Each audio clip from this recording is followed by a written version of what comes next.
86, okay. 87. Oh, I'm moving to one that's like that, okay, so here's change it from 85 to 87, okay. The last minute renumbering.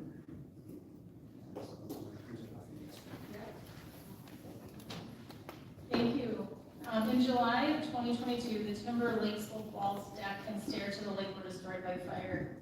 In March of 23, council reviewed an after-the-fact variance request for the new retaining walls, which expanded beyond the in-kind allowance of the administrative building permit.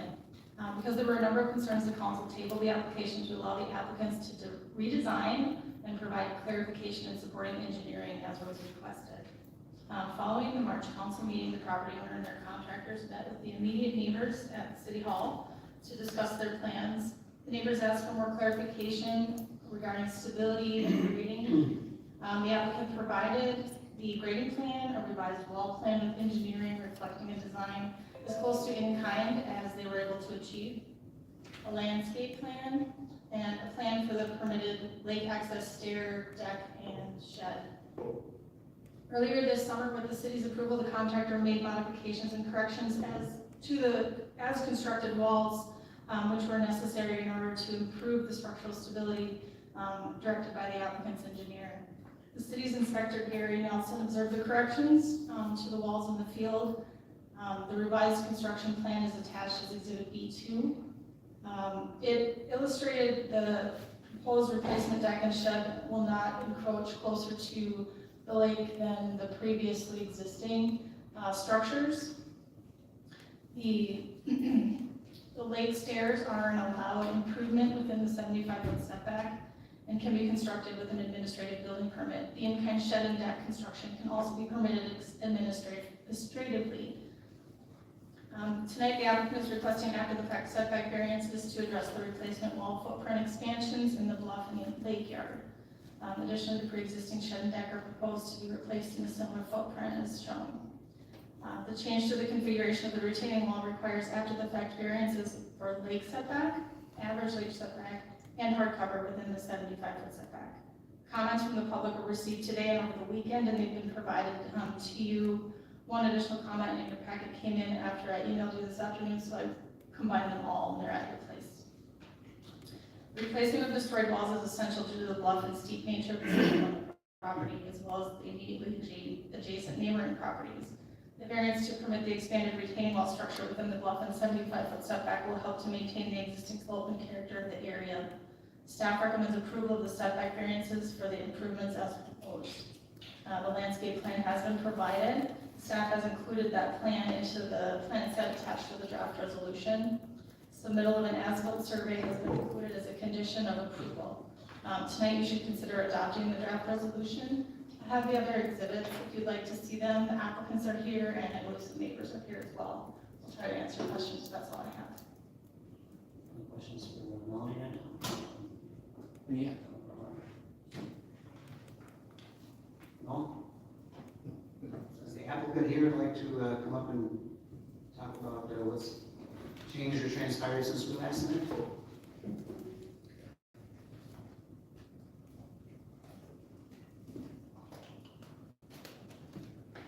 Good evening, I'm Lisa Postinson, and my husband Mark, and we also have our engineer with us as well.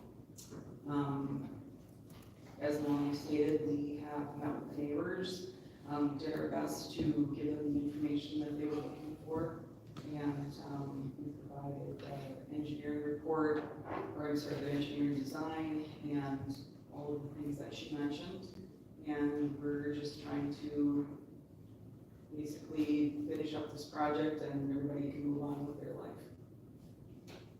I appreciate everybody wanting to move on, that's for sure, but we have a little bit of a complicated project here, that's for sure. I know, I went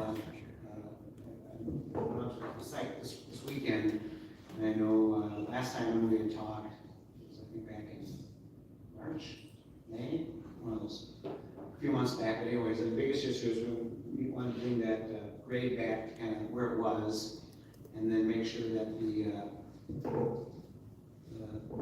neighbors are protected. And I know as you kind of go down, the walls taper right now, and it's a looks a little bit hazardous if you're over there, and it looks like a little bit of worry that some of that stuff wasn't quite done right yet, but I guess I'd like to get your perspective. Maybe the engineer back there, your perspective. I think I saw some engineering document that go out there in the last month or so, because I guess the dead man on some of the walls weren't done correctly. I'm not sure how you found out about it, but obviously they had to rejig them out, put them in correctly. And I'm assuming at this point that you're standing behind the product and you're gonna put your stamp on it, because I know I saw something that says you think it's done right. But we need something that says we know it's done right and with a stamp behind it. And then what your thoughts are with the tapering that's on the edges, that is such a slope that's like a 5 or 6 foot drop still. And how do we solve that still? And then what are we gonna do with that last wall? Are you gonna add the next last wall? Or are you gonna raise the other one up even more? To bring more dirt in to level that back out. So I guess a lot of different things there to unpack for sure. If I may just address one of the questions that you asked about how did we find out that there were some things that were goofy? And, Mark and I had no idea that the plan wasn't followed exactly by the contractor. We had no idea that was happening when it occurred. And so this was all a surprise to us last October. We were talking about getting the wall finished, I sent photos that I had to Paul, and that's how we discovered that there were some things that we weren't comfortable with. And so that's when we went to the city and asked Melanie to grant us permission to go and excavate and have Gary, the inspector, out there every day and watch what we were doing. And then Paul again was involved in that, and everything that he didn't like was remedied. So, does that answer your question? I know Paul, right? Paul said he thinks it was done right, written on one of the documents. So I want to make sure that it actually is, because we needed to say it is done correctly. So yeah, I'll let him speak to that. I just wanted you to understand how we. Okay, well, I'm glad you mentioned that, because once it was buried, I wasn't sure how no one was there watching it happen to begin with. So. Yeah, well, and I wouldn't have known because I'm not a wall builder, so I just, like I said, when this all came to light, I was like, what? So, but I'll let Paul speak to the rest of it. So, again, my name is Paul Shinowski. I'm with Criteria Shinowski Engineers, 161 Dunbar Way, Montague, Minnesota. Just regarding how we discovered these construction deficiencies, I received some construction progress photos from the homeowners. Noticed some things right away that were not insulation that wasn't done per plan. I notified everybody involved that that I had big problems with what was going on out there. I ended up ending my contract and service agreement with the contractor. Thought it was going to be done with it, but the homeowners contacted me to provide some continuity through this project. And so I have seen, I saw when I got here 15 minutes ago that there have been some neighbor questions and comments. I think a lot of them could easily get answered. Wasn't given enough time to review that. But when it comes to, I know that matching the old bluff height was an important consideration on this project. And so that's what's been done. New top of bluff, top of wall is at that 961 elevation. The plan is to increase the height of the existing upper wall. That new height of 961 is going to extend nearly from one side to the other, with just a little bit of a step down at each end, so that we can hit that 961 existing bluff elevation and also provide substantial additional, what wasn't there before, support for the neighbors' properties on each side. So what's the wall at now? Right now it's at about 957, so we've got about 4 more feet. And you can structurally add 4 more feet to that same wall that's there? They're going to need to deconstruct that existing wall a bit, so that we can add, increase some of the timber tiebacks that would be required for a taller wall. With your supervision and ours, right? Correct. That's obviously important. So when you say it's gonna taper at the end, is it gonna raise the taper from where it is now? I think it's about 5 feet. We start getting down, it's about 5 or 6 feet. Correct, yeah, each end, especially the west side, there's just a little bit more of an elevation difference from the neighbor's yard. Right, the Price's side you're talking about? Correct, yep. That side is going, that elevation, that 961 is gonna extend, kind of around the corner along their property, very close to the end of the existing wall where it will step down. So it's, And you've got all those plans? Is it- yeah, and I didn't see what Mr. Gates submitted, in the end, and so that's something that I need to take a final look at.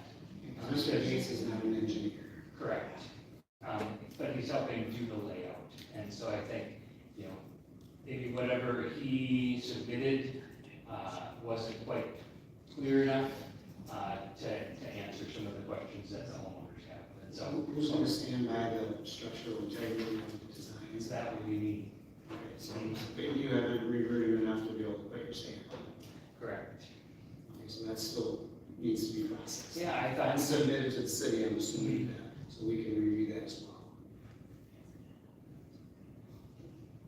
Well, we did receive the design and we did receive the layout from the contractor. From the contract, So, whoa, but not from the engineer.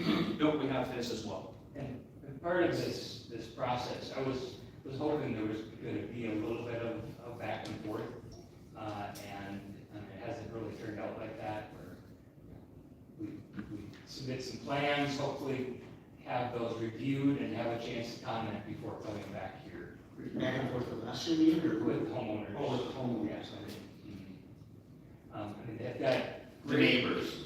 the neighbors, I'm sorry, the neighbors.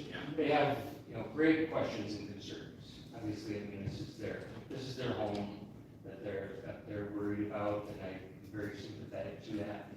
And I want to make sure that all the answers are out there. We just need to help clearly tell them what our plan is and get a little bit of feedback and hopefully provide some assurance that their properties are being protected.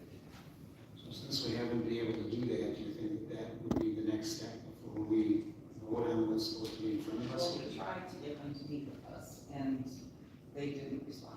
We met with them on March 21st with the help of Melanie. And then we had another plan, where we said we'd get back to them again. Melanie sent them 2 emails and said if you have questions, With the direct them plan. with the plan, to direct them to us, and we'd be happy to have Paul involved in the process. And then we didn't hear anything until this morning. Literally, I didn't hear anything until 5:30 this evening. And we've been back- there every day, we've been there every day, and I've tried to talk to Charlotte numerous times about it, and, I mean, I just, it's, So my question for staff is, the plans that were submitted, I mean, I thought, Holly, you had said that you haven't really had a chance to review them, to stamp them yet, so we can't, how do we approve a plan that hasn't really been reviewed and submitted? Paul's plans are stamped, he has signed them. The plans that With the raising the wall and that Yes. stuff? Yep, I the just didn't plans see that, what Mr. Gates added to. yep, so he's referring to this. Stairs. this was, Oh, the stairs in Yeah. the boathouse and. mhm. But this is Paul's set here that's signed. Or any members here tonight? Yes, Okay. the price is, Carol prices here. And obviously, you gotta have stairs to go down, you had a boathouse, I guess we don't really have a problem with putting, you know, put the boathouse back, it's obviously it's burned down or whatever. And I'm assuming, and I think that was a question I had for staff, was that was gonna have its own supports, and not be standing on the support walls that probably weren't designed to have something to sit on it. You could see everything in the plan, there's. Yeah, well, I think that's what they had said, that was some of the questions this weekend, before we, because you get the plans on Friday, and it's Monday, so there's not a lot of time to kind of react and look at all this stuff. And your question about, why hasn't anything been added to that top wall? We're still under a stop work order, and so we're following city requirements that we did some remedial repairs to the existing work, but we didn't add to it at all until an agreement and approval was given. I think that's what we're looking for, is to bring that grade back up, to bring the wall up stabilized, and get around the corner where it's enough, where the tapers, and I think a whole bunch of neighbors obviously wrote in about the same tapering problem, that it's steep, if we can bring all that up, I mean, that's what we need to stabilize, and we can rehash how we got here, but that's not gonna solve anything at this point, we just don't wanna hopefully see that happen again anywhere. I don't know, does anybody have any questions else for the homeowners, because I know some of the neighbors probably would like to come up and talk, and then we may want to have you come back up again. I guess I just have one of the engineers. Have you been able to converse with the builder on this and sort of come to a consensus with the builder who's doing the I'm project? the general contractor. Okay. Or the contractor, For the contract. Oh, with them, okay. doing the work. So- Yeah, person doing the work. Have you been able to converse, just so you guys are all on the same page? We are, yeah, we met on site, Valdez, the landscaping contractor building the wall. I was there, homeowner, city inspector, Melanie was there, and it was a great meeting. Everybody agreed what the scope was for the repairs. We came up with, what would be some good solutions to get that grade at the top of the bluff reestablished. And so it's kind of, that's where that ended. Any questions for the homeowners here? So what's in front of us though is the variance or the setbacks and not necessarily the wall approval, because that's a process that's happening, right? The variance for the location and placement of the walls is what you're reviewing. If there are any other technical details, that is typically what we collect at the building permit. So because there's a stop work on their building permit, these new plans will, if approved, and then Paul and the contractor and the designer can work with his questions on the plans on the screen. The technical information will be submitted with the permit. Right. So So like it's then staff will review. staff overview and then, because this one's showing that corner not in there, but there's gonna be, it's gonna be added on to in the corner where it says 957.4. And this is, I think, correct me if I'm wrong, Paul, is this kind of representing what it will look like, but you're just looking at details added to this, more like supporting this and matching up with your plan? Correct, yeah, it's hard to illustrate in 2D what's happening in 3D out there. And so, that previous slide where the wall was stepping down on the left side, it's actually the intent is to have that stand around the corner. Protruding towards us in this picture. Correct. Uh-huh. Yeah, and really, provide, a lot of, there's gonna be a lot of, fill that comes in there to help stabilize that property line. Just from the layperson looking at it, you have a neighboring wall there, they got, a pretty significant tree with the majority of its roots. It's actually our tree. It's our tree. It's your tree. It's on our lot. I wouldn't claim that tree. I just want to be upfront. It's Yeah, our tree. right. But, so that tree though, if it goes, is, that's a concern, because there's kind of two big trees right there, right? So I think whatever we can do with this engineer plan to preserve that. That being said, the neighboring bluff is, pretty wild. There isn't any steps being taken on the neighboring property to ensure that's a very natural, set of circumstances next door there. Yeah. No, I just said yes. Agree. Yep, yeah. So, okay, I just wanted to be clear that we're just, part of this is just, if we agree that you're entitled to put the deck and the storage thing back, and then the variance for the additional wall. It's the variance for the wall. Based on the plans that they've provided, we believe that deck to be within the previous footprint, and it's actually been reduced, and then the shed underneath it fits within that, so. And that's all I have, thank you. We're gonna be, basically need you to come back up with it. You know, there's some neighbors here, there are others that are interested, if you'd like to come up and state your name and address, if you have anything to say. Additional? No?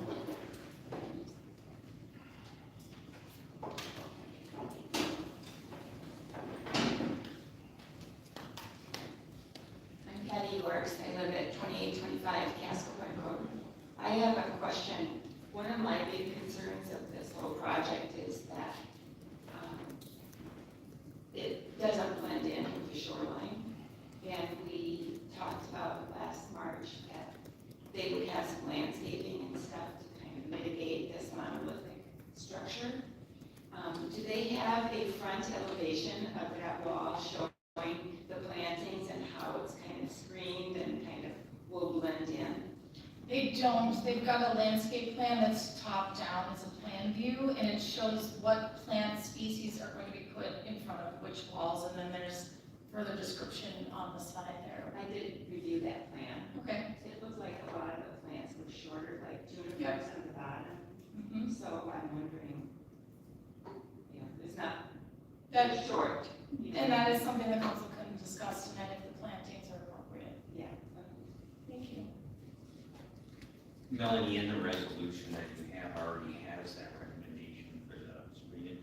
It does. This is the plan that's attached to it though, so if the council has comments or wants to see something different, or if you can give staff a direction about how much of the walls could be screened with a mature vegetation, and we could work with that to get a better exhibit or better, different plans. But we don't have a standard to apply to this, so we're just reacting to their plan. Melanie, I had a question regarding the vegetation, because I remember talking about last time, and I would agree with the last neighbor, Ms. Yorks, who would find it helpful to see a different rendering that shows height. And in the absence of that for tonight, not being familiar with all of these species, I do believe this is a situation where we can't go and redo history, but we can stand where we are today, look forward, and given the nature of this rebuild, the vegetation becomes quite important and quite an impact. So I do wonder, and it would be my preference to see as much guidance within that area as possible, whether understanding not everything can be dictated, but being very mindful about the species, the height, the wall height, and really taking consideration care with that element. And we can work with the applicant as well and relate their plantings at mature height to the wall they're adjacent to, and make sure that that's right-sized a little bit. I don't know right now what that looks like height-wise comparative to the walls, but we can get something with more detail from the applicant if we want to. I'd be in favor of that. I mean, certainly this is a unique situation, but there's likely specialists or folks in horticulture who would be able, or landscape design, who would be able to give some guidance there, and I think guidance in this area is needed, given the history and given the way that that wall has been constructed. Especially when you get some of these things that you can look at them and you can kind of see what they are. In the wintertime, they're just dead and they're low. So all you're going to see is just this humongous mass of wooden walls versus having more green type of plants, whether it's arborvitaes or evergreen, something along those lines that will look like it will more blend into the hillside and stay there through all 4 seasons. Yeah. Versus the grasses and the chickberries and the daylilies, I mean, they just, if the deer don't eat them, they just die, around for a couple. Deer aren't gonna nibble on this. No,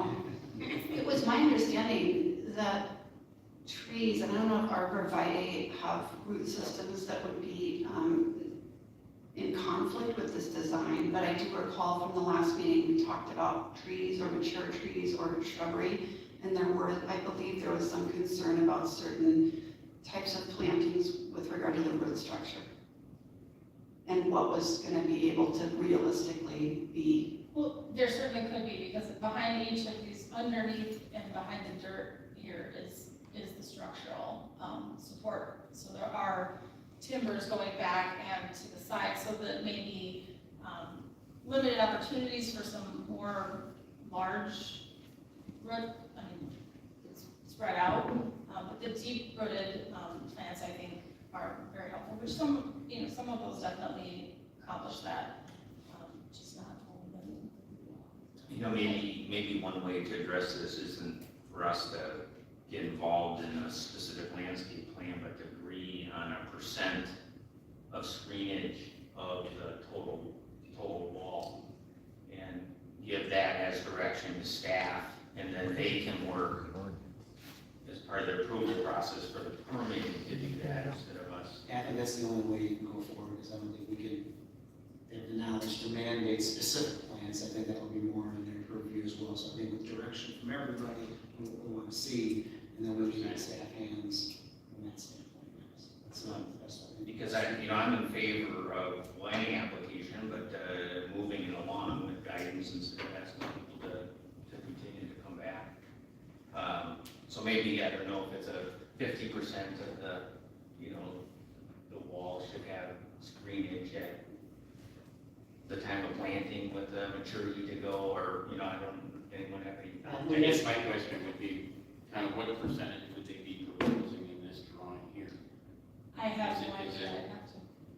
If you'd like to come up, sir, and answer that, that's fine. I don't know if he's, do you have that 80? I was gonna say that's hard. I thought he had an answer, he looked, Especially when you get to I that. wish I had a great answer, other than the foresters are gonna grow tall. Yeah. And you don't trim them, so we can 6 feet, we can grow ivy on the wall, so you can't see the wall, we could paint the wall green.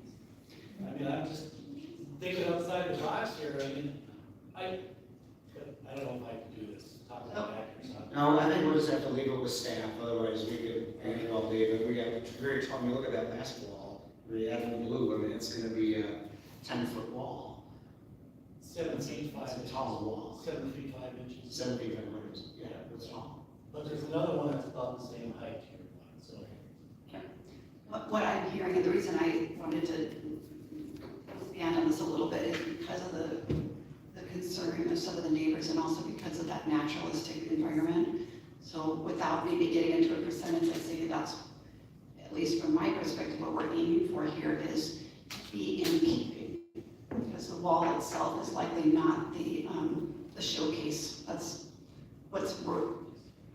I'm sorry, go ahead, and I have that comment. Yeah, in other words, the idea of whether it's X percentage or Y, I think the idea is for screening as much as possible, especially during those months during the growing season. And if it's a 7-foot wall, there's vegetation that's able to cover the majority of that. Seems that would be ideal. That's my perspective anyway. Did you have a question? I'm sorry, I didn't know, can I make a comment? You should come I up. want you to come up, yes. So there's gonna be a shed, so that's gonna cover part of it, which was before. All the way up, Yeah, we're gonna make a 5-story shed, but no, we're not. So thank you, that's what the picture I was looking for. If you look, do you have the prior one? I've got one here of, so where is the No, shed? I don't have that one. so this is a picture here, and there was really no vegetation except off to the right there was a tree that you can see. And then off to the left, all that is, I didn't say all, but it's weeds. So I'm happy to put a landscape plan in place. It'll be better than it ever was before. If you look at what's there now, it's, I think it's just more just the, like you said, if you know, we're trying to get so it looks like in keeping to the size as much as possible. So I think totally fair. we're gonna have to just work with staff and help kind of move that along. We're happy to do that. I'm just saying before that, there was substantial vegetation. There's a lot before that. Amen. Is there any other neighbors who are, Penny? Yep, Penny Sezzy, 2874 Tesla Point Road, and I just wanted to know that there are very few leaks in that whole wall. I mean, there was like I think it's about a 6.5-foot section with one leak showing. So there isn't any water management. I don't know where are they draining the water to? And the only drainage pipe that's shown on the planting plan is right now on grade at the top of the hill, and there's nothing shown for how it gets connected to any drainage in the wall, or behind the wall. And usually it's at certain spacings at the base, and a lot of the drainage is, out about 4 feet. So I don't know what the thinking was there, but it's different from what I learned. And then the other thing to note is that the wall, that's the second wall, it's about 6.5 feet. The one behind the shed, right now is old, without any leaks. So I think you might want Which wall is that, 4 or 5? 4, if you're talking about. That one?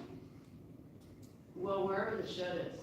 Where's the shed? And then also, every place that you have walking, you need those railings. You saw it on the existing. Railings aren't required off of the wall, only on the stairs and the deck. Yeah, on the deck, but it's not shown at all. It's not shown on the deck currently. It's showing posts for the railing. No, but I mean, that whole platform, where the stairs come up, that's walkable. There's not a wall, there's not a retaining or a railing requirement on the walls, only on the stairs and the deck for building code. Well, I thought if you had accessible platforms that are more than 30 inches. Whatever the building official requires will be required, and I inquired about the top because they had a fence up there previously, and that was not a requirement, that was With a 6 feet? Yep. 6.5 feet or Yep. whatever it is now. just at the stairs. Okay. It's not the usual. But anyway, I think you might want to check out all the weed placement and whether or not they're there. I know that was a concern too. I guess you've got a couple of the pipes that we got water kind of emptying out on the top of the hill. You got the engineer here, so. If there's more drains being added, bringing it down the slope.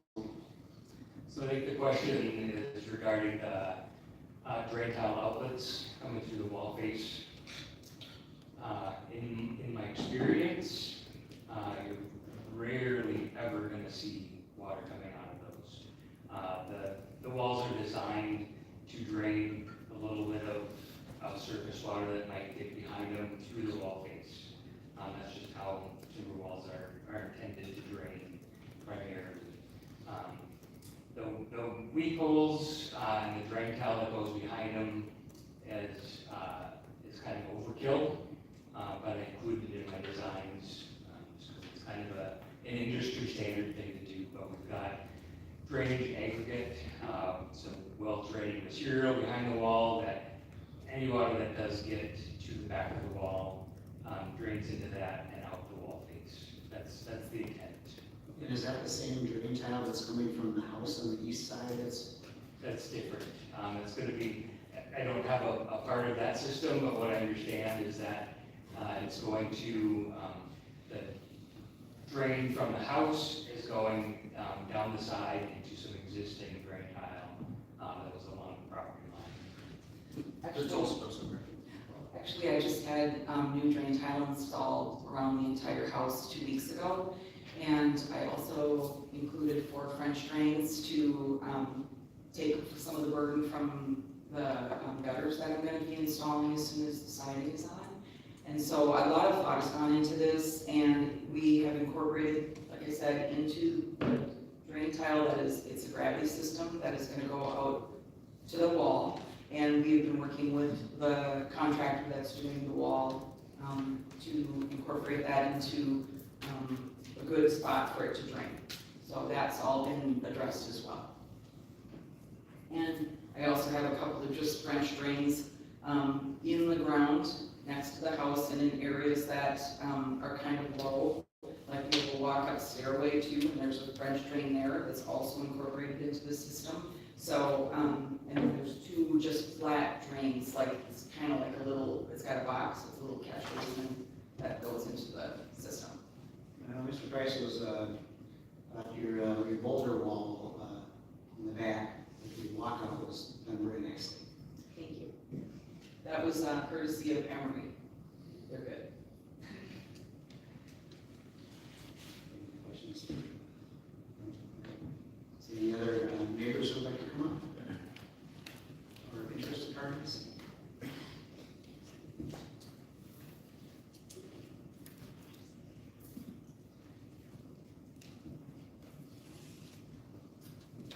Hello, I'm Carol Price. I am, You can grab that and bring it closer, like, there you go.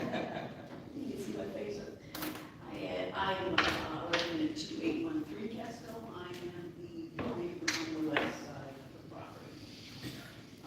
My husband could not be here, he's out of town, but I hope to read his comments as well. First of all, I have to reply to Mark and Lisa that they said they've been trying to get a hold of us and work with us. And quite frankly, my husband and I were flabbergasted when we got this information right before the meeting, because nobody has called us, nobody has contacted us.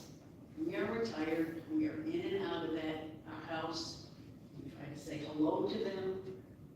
And actually, at the March meeting, we gave the impression that we wouldn't meet again, and that never occurred. We never got a note from Melanie, we never got any notification from Mark and Lisa. So I'm flabbergasted. And that, you'll see in my notes, is part of my frustration is I'm seeing these plans and my husband for the first time. So all of our notes are based, all of our comments are based on it. So I'm going to start with my husband. He, obviously, Charles Price, who lived at 2813 Catskill Point Road. And I'm going to start. I don't believe that it is acceptable for this property to be granted a lakeside bluff variance to add a deck and a shed and boathouse on the bluff. And this is not in any way an in-kind replacement of previous retaining walls. Since little or no attention was paid to replacing the damaged walls as they existed before the start of construction, these new additions should be treated as new construction on the bluff, not as in-kind replacement. In attachment 1, shown on the survey, the drain rim is at 959.8 feet. Also shown is an elevation of 958 between the drain and the wall system in the lake, which of course means no water will enter the drain. Proper grading will be required in this area to ensure the surface water pick up and catch all the surface water in the area. Attachment 3, sheet 2, gates design, has indicated that the west end of the wall, left of the drawing, and that's the one you had up previously, is at 957.4 feet, which is far too low to support the earth in this area, which is 963 feet. It makes no sense that the highest elevation above this wall is being left unsupported by over 5 feet. The gates design drawing is not signed by a licensed engineer in the state of Minnesota. Also in attachment 3, the gates design proposal to add a concrete slab and 4 footings with a boathouse and deck above does not contain the licensed engineer sign-off. The original engineer design of the wall system did not include this boathouse and deck, and therefore the loads created by this new structure have not been considered in the engineer's plan. Attachment 4, I believe that's the landscaping photo. A drain is shown on the east side of the wall structure, but there is no drains shown for the west side, which is our side. Both sides have outlets for drainage from the bottoms of the retaining wall, which must be connected to pipes that will lower this water to the lake. Without lowering this water in the pipe, the soil on the back of the walls will get washed out by rainwater. In attachment 8, the words in paragraph 8 read, every third course of the drawing shows header and indentation every fourth course. Which is it? Regarding the hardcover calculations, have the latest version of the hardcover calculations been quickly evaluated by city planners, especially considering things like deck, shed, and landings on the bluff, AC pads, window wells, etc. The engineer designed a wall and put his seal on it.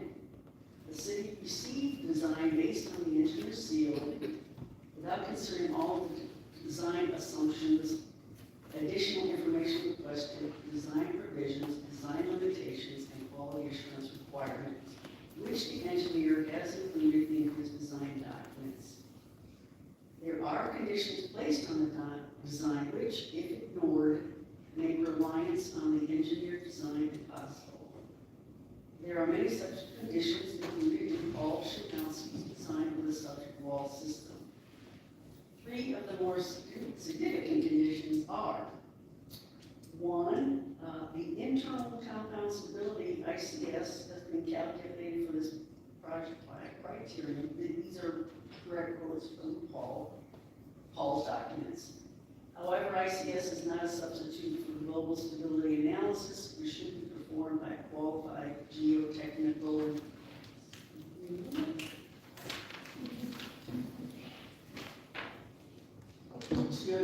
engineer. 2, a qualified geotechnical engineer should be consulted to verify the design assumptions made by criterion. And 3, quote, additional information requested by criterion Szymanski engineers, but not available, includes a geotechnical site survey and soil data. It's easy to see how failure to satisfy the conditions the engineer has placed on this design may make the design unreliable and holding the engineer responsible for failure impossible. I suggest that the city require completion of the soil testing that Paul Szymanski requested to confirm his design assumptions. I also suggest that the city require a retaining wall completion report as described in Paul Szymanski's April 1, 2022 memo. That was his comments. All right, before you move on here, I think that's where you're going, right? Adam, I mean, do you have any comments to, I mean, what I'm gathering from this is their concern here is you need more engineering work than has been provided. Soil sampling. You're essentially questioning the design integrity of the whole process. Well, partly, but also Paul has asked for certain things and they just haven't been provided, at least in this information packet, we can't find them. Okay. So if he was concerned, if Paul was concerned that he needed these, where are they? Do you have any comment to that? Well, yes, so we've looked at the proposed grading plan, and I don't see the same things that they're pointing out. The grading plan as provided meets the guidance that the council had put out in March. I think there's, as Paul mentioned earlier, that probably a lot of this could be resolved of just these misunderstandings. An example is the 958 contour that's referred to in that letter is a existing contour, not the proposed contour, so it's not the finished grade. So, that we require on these plans they show the proposed grades and the current grades, so that we can see what the difference is and where it's finally going to get to. So, that is one example. The drainage on the site as proposed meets all the city standards. So I don't have any concerns with that. As to things in the structural engineer's design and then his willingness to sign off that it was built as per his design, that's really up to him and his license to answer. I've seen that, I think Paul included the surcharge loads for the stairs and the deck and all that in the initial design for the retaining walls, which is primarily the lower portions of the wall, so that's already been accounted for in the original design. So again, don't have any real issues with that. Our building department and our building inspector in particular will be out to do inspections as the remainder of that wall goes up. So from the city side, we'll have that, and from when it's all done, the other thing we'll be looking for is, in this particular instance, is a letter from the design engineer saying it got built like it was supposed to get built, with his signature on it. Okay, does that answer your question? Yeah, okay, at least that addresses Charles' side of it, and then we have yours. Okay. I want to emphasize that my husband's comments only come from the data that come in the packet. If there's other information that people are getting, we're not seeing it. So if we have concerns, it could be, we don't see what's in the packet. And we're not, and if, some of these questions about this global stability test, we don't see it anywhere. So that's why we're raising the issues. So, When she's done. So here's my comments. If I tend to be a little more detail oriented, so I have some more information. The most significant discussion at the March 13th City Council meeting regarding the variance request for the incomplete as-built retaining wall structure was that the plan to add 1.7 feet of height along the length of the sixth wall was not an acceptable solution. The March plan did not address the elevation gradients between the adjacent neighboring properties that would mitigate the erosion of the newly bowl-shaped bluff. There were several comments by the city council members that the as-built retaining wall system was not in kind, and the natural bluff line from property to property was definitely altered. From the meeting minutes, I quote, council members said they believe the new wall system has to go back to the original grade and line up with the tip of the bluff and the properties on either side, end quote.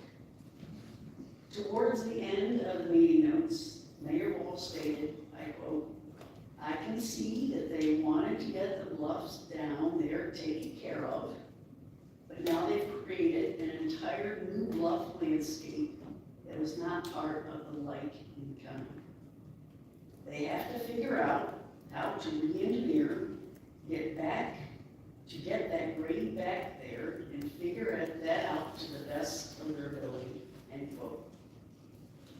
So that was basically the request from the city council members to the homeowner.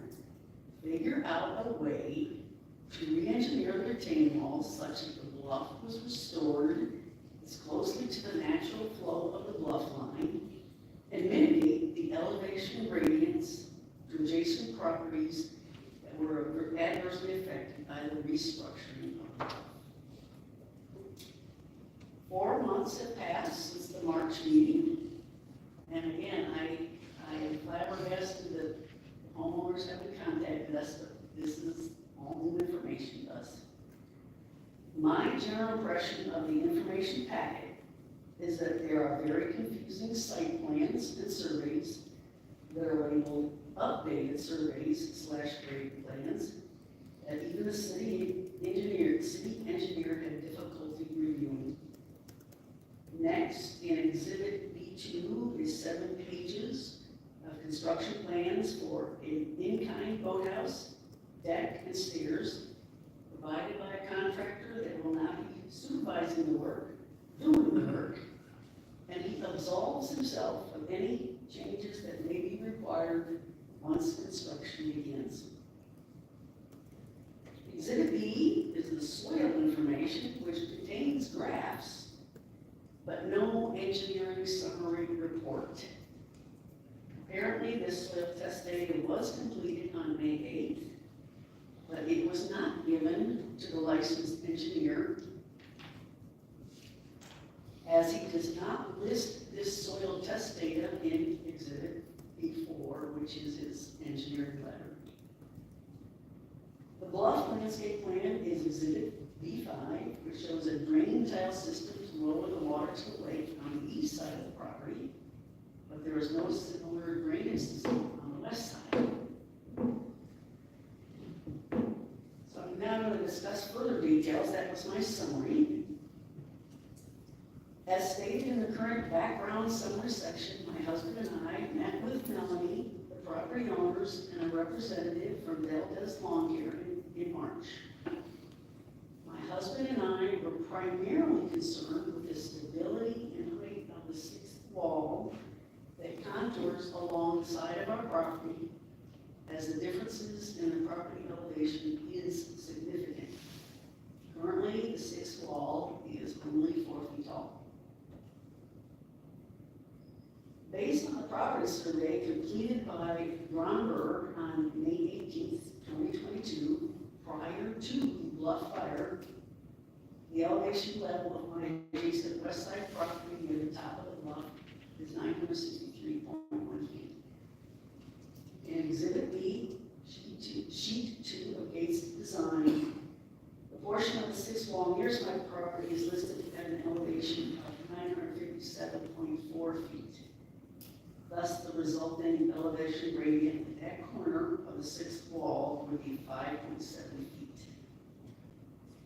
This concern of mine was detailed in my written comments at both the February and the March City Council meetings, and does not appear to be addressed in these new proposed plans.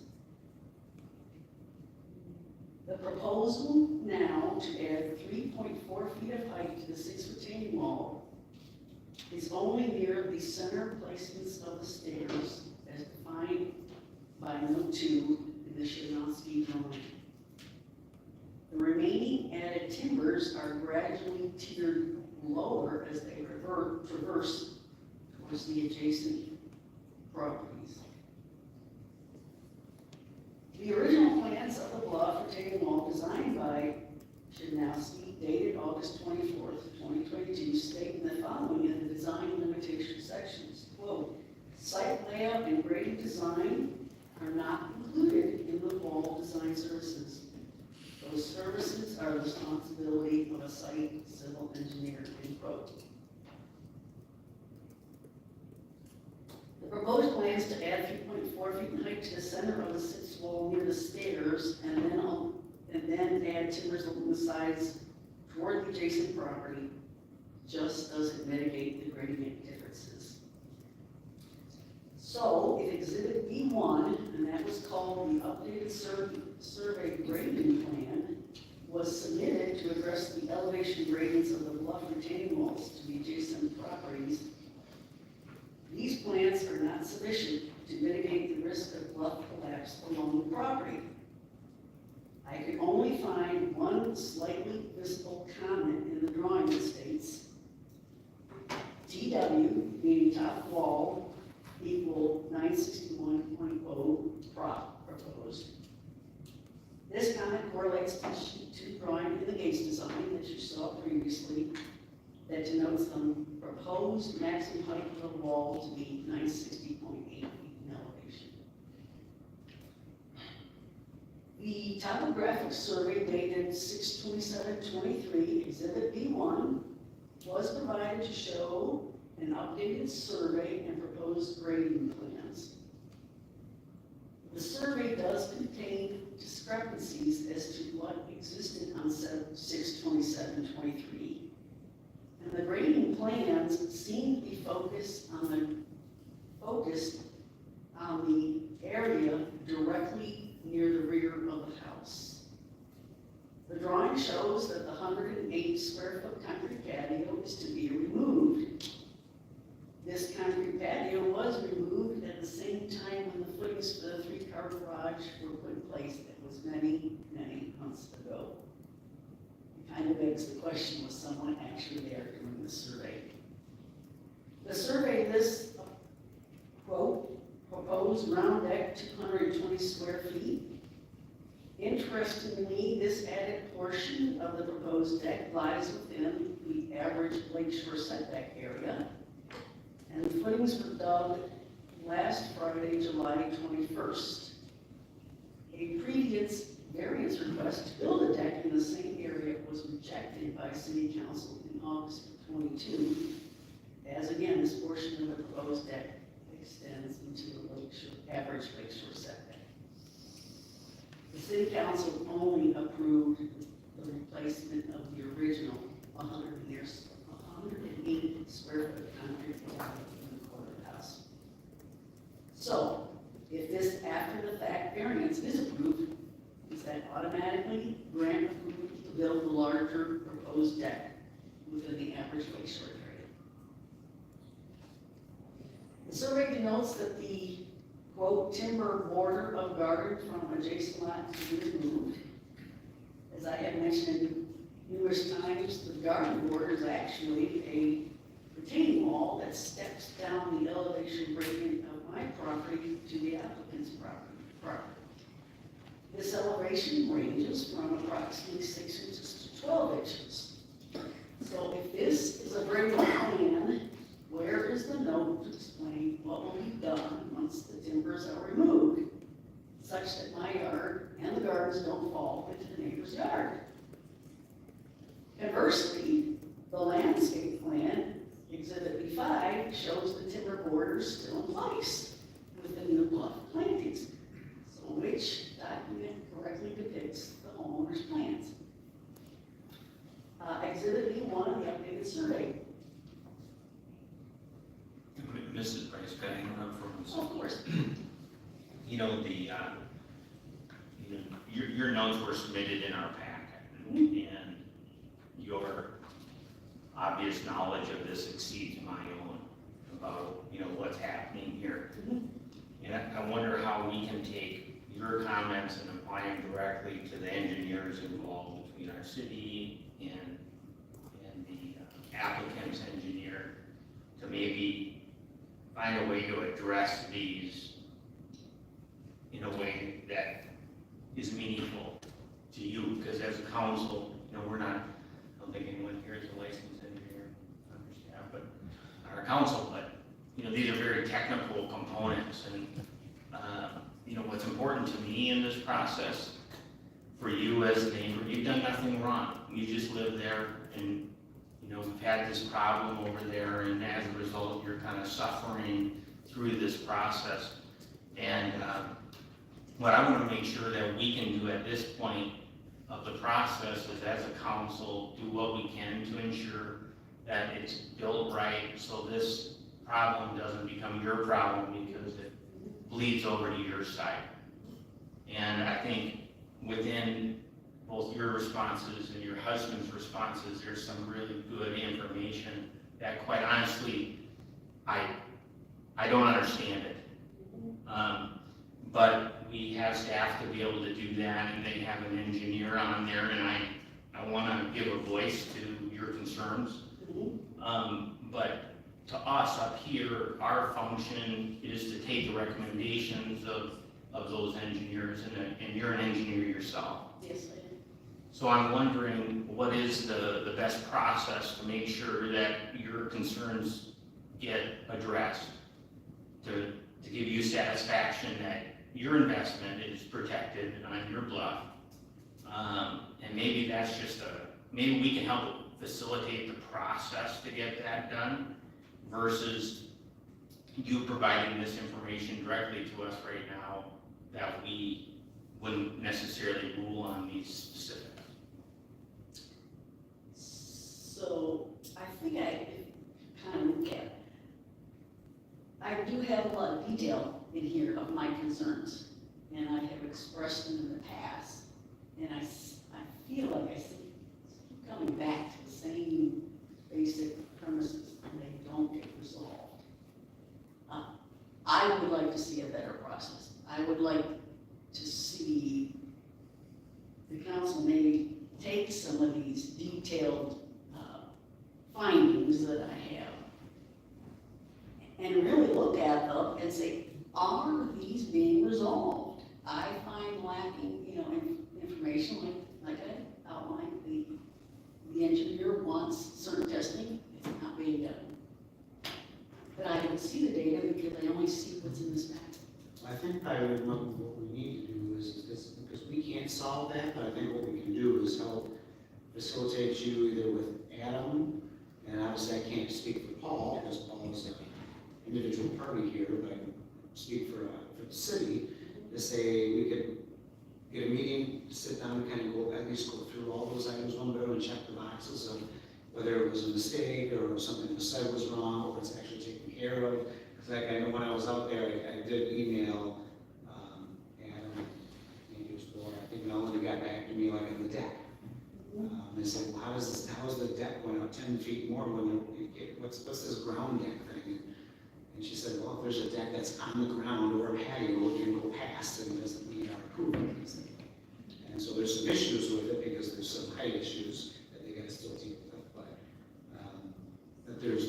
but getting some of those questions answered, right? So I think it would probably help to get you with them as we give them guidance on what we expect to see done correctly, because if it's done correctly by the city, like Matt says, they're making recommendations that these things are done correctly.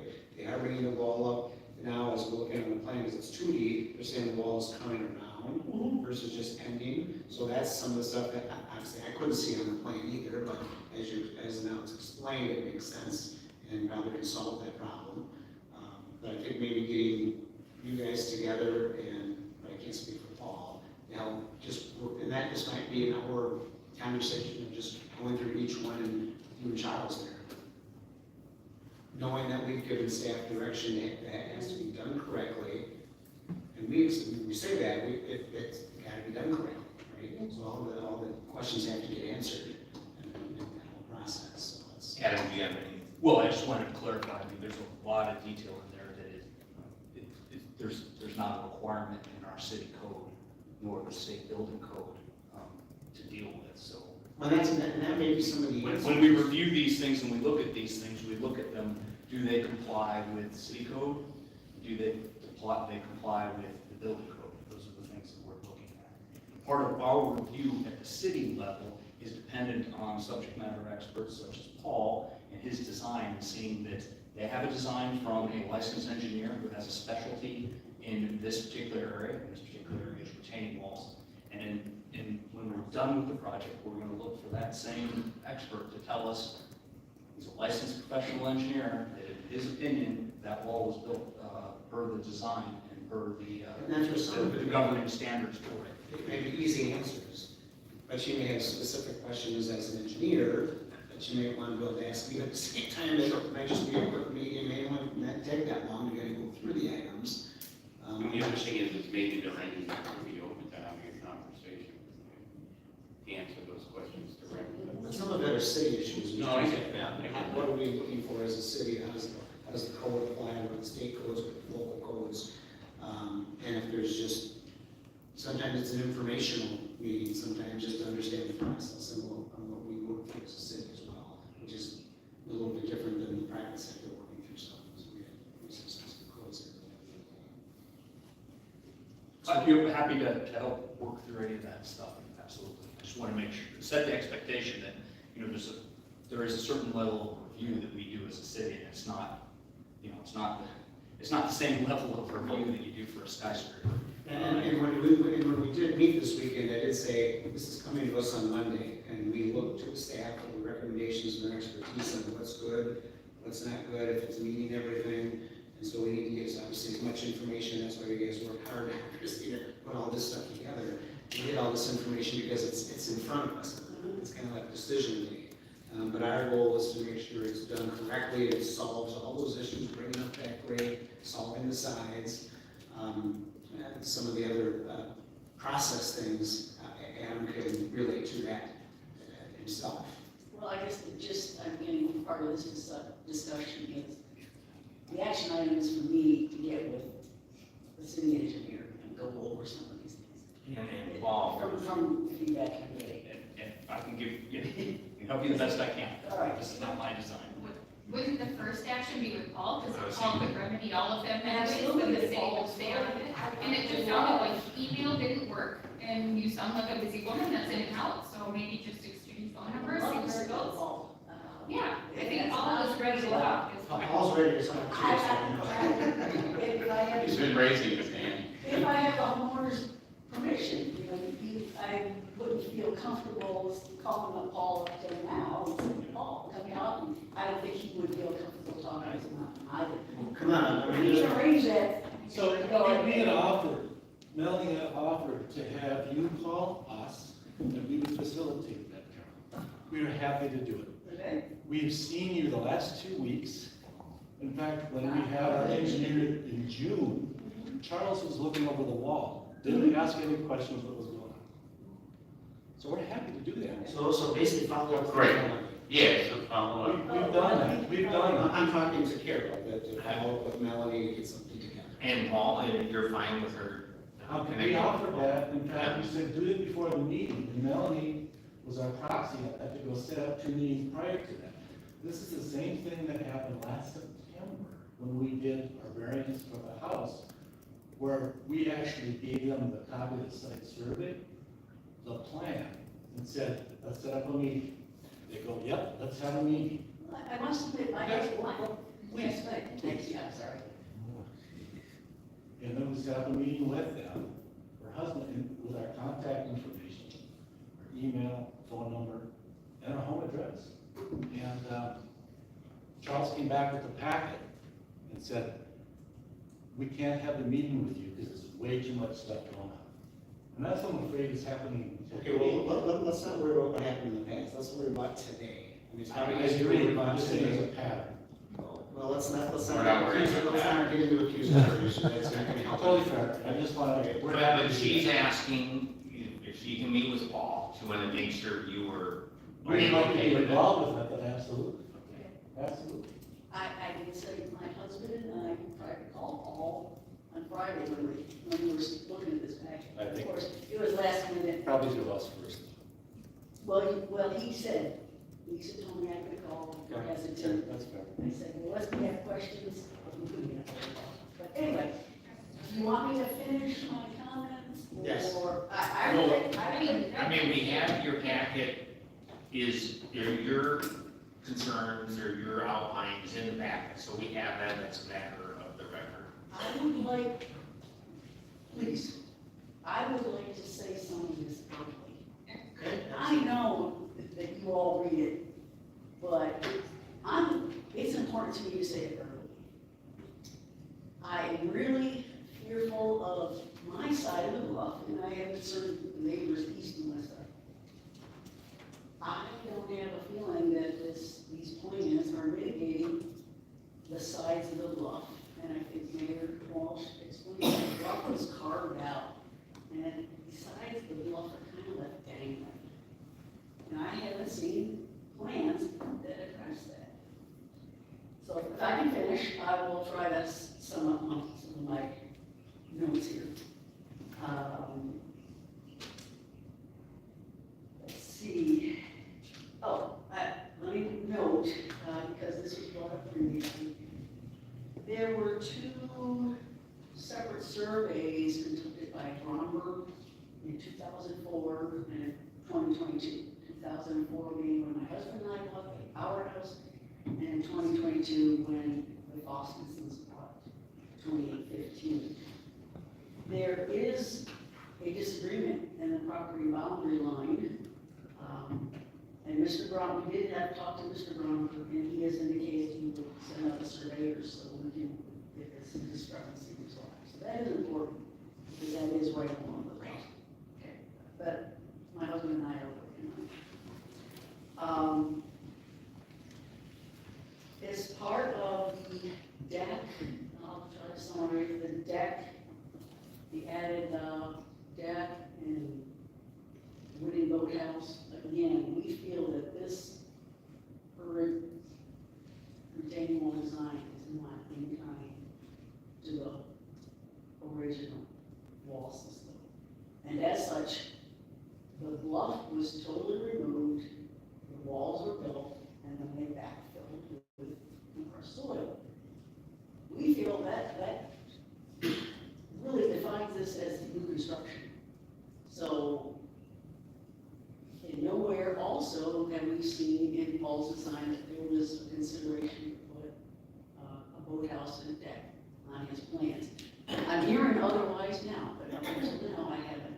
So I'm just saying, for new construction, is it possible to put a new deck and a new boathouse in that type of environment? That's, I guess, a decision the city council has to make.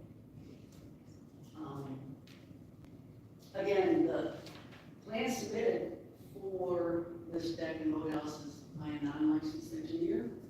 Has he or anyone taken into account loadings of that? It is going to be on a concrete pad.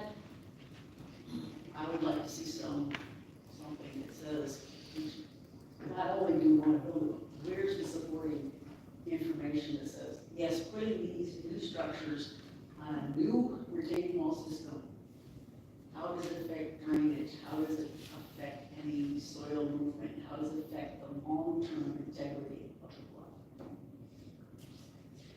Okay, and again, you can make these at your leisure. Let me just say on the soil test, they're basically graphs. And typically, when you, an engineer or company does a test, they provide an engineering summary. There wasn't one present in the packet. And again, I don't think this information was given to Paul. I could not find any indication that it was. I would like to some sort of resolution on the test that Paul has asked for. Are they gonna be done? Have they been given to him? Or is he just gonna sign off on the meeting at this point? Again, I typically see this information on a Friday before a Monday meeting. I know this time, based on the meeting in March, Melanie really tried to get it to us sooner, and I'm thankful for the homeowners and the contractors. They put this packet together early. Melanie did send it out on the 13th. She reminded us on the 18th to raise your comments, but it just so happened, this is busy July month in Minnesota, and my husband and I have just been inundated with out-of-town guests. And again, so we didn't see this, we didn't start looking at this packet until Friday. I want to thank Mayor Walsh. Again, we were flabbergasted, frustrated that our concerns were not being addressed. We reached out to Mayor Walsh Friday and said, can you just come over and see this and help us understand this and hear our concerns? And thankfully he did come. I did ask neighbors, you have something to say about this design meeting say today? Unfortunately, if you showed up. But in summary, I feel that this plan, the additional wall seems to be in the center. Now, Melanie, do you want to bring up that drawing? I think that Bill Gates. This one? I wish. Yeah, so when you say 7.4 feet, that's that little area on each side of the stair. And then it tapers. But my bluff side is the high side. It's 963 feet elevation. So the combination of this, and you just told me in comments that there is a grading plan, but I can't find it. My bluff is higher, and the wall is down here. It sounds like what he said, and I might be wrong, but what I heard is it, as you can only see it 2D, it actually is coming all the way around and coming. Yeah, it's that wall, yeah, it's right there. So even at that very low point, it's only at 4 feet. It's grading down.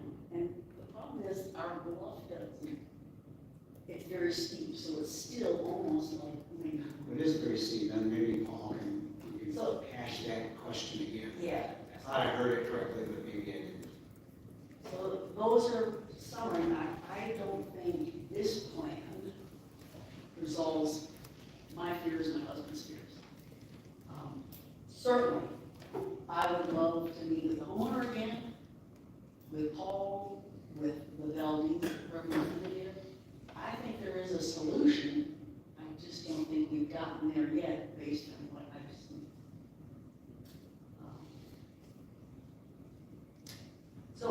this point, based on my fears, I'm asking the city council to reject this. Can we see something better?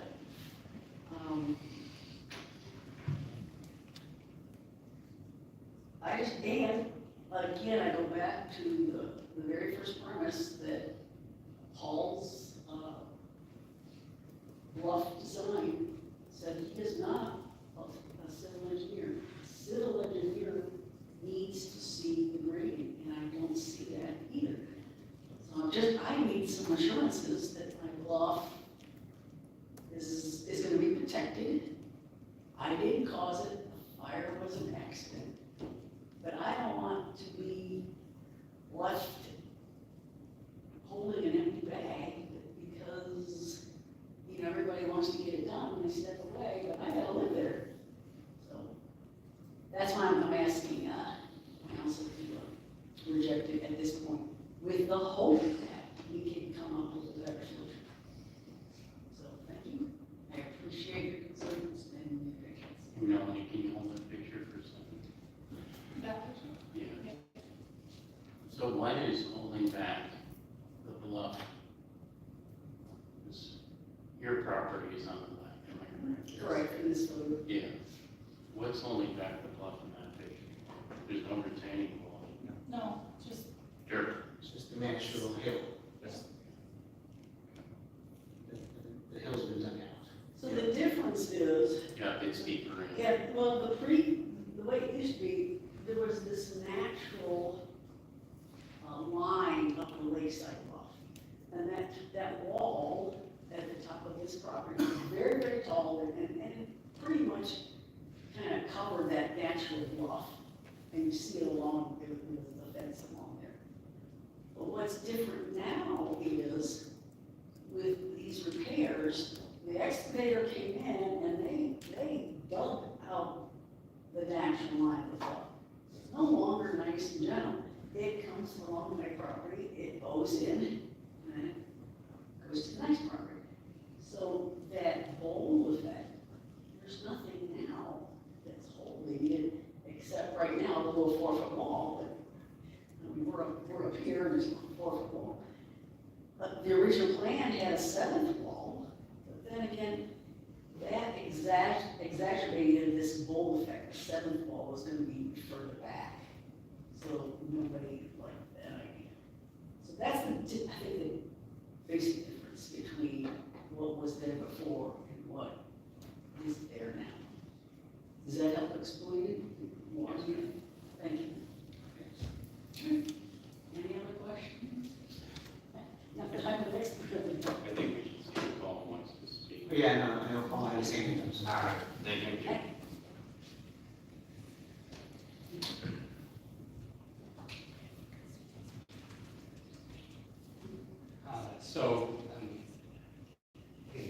Good questions and comments regarding the soils.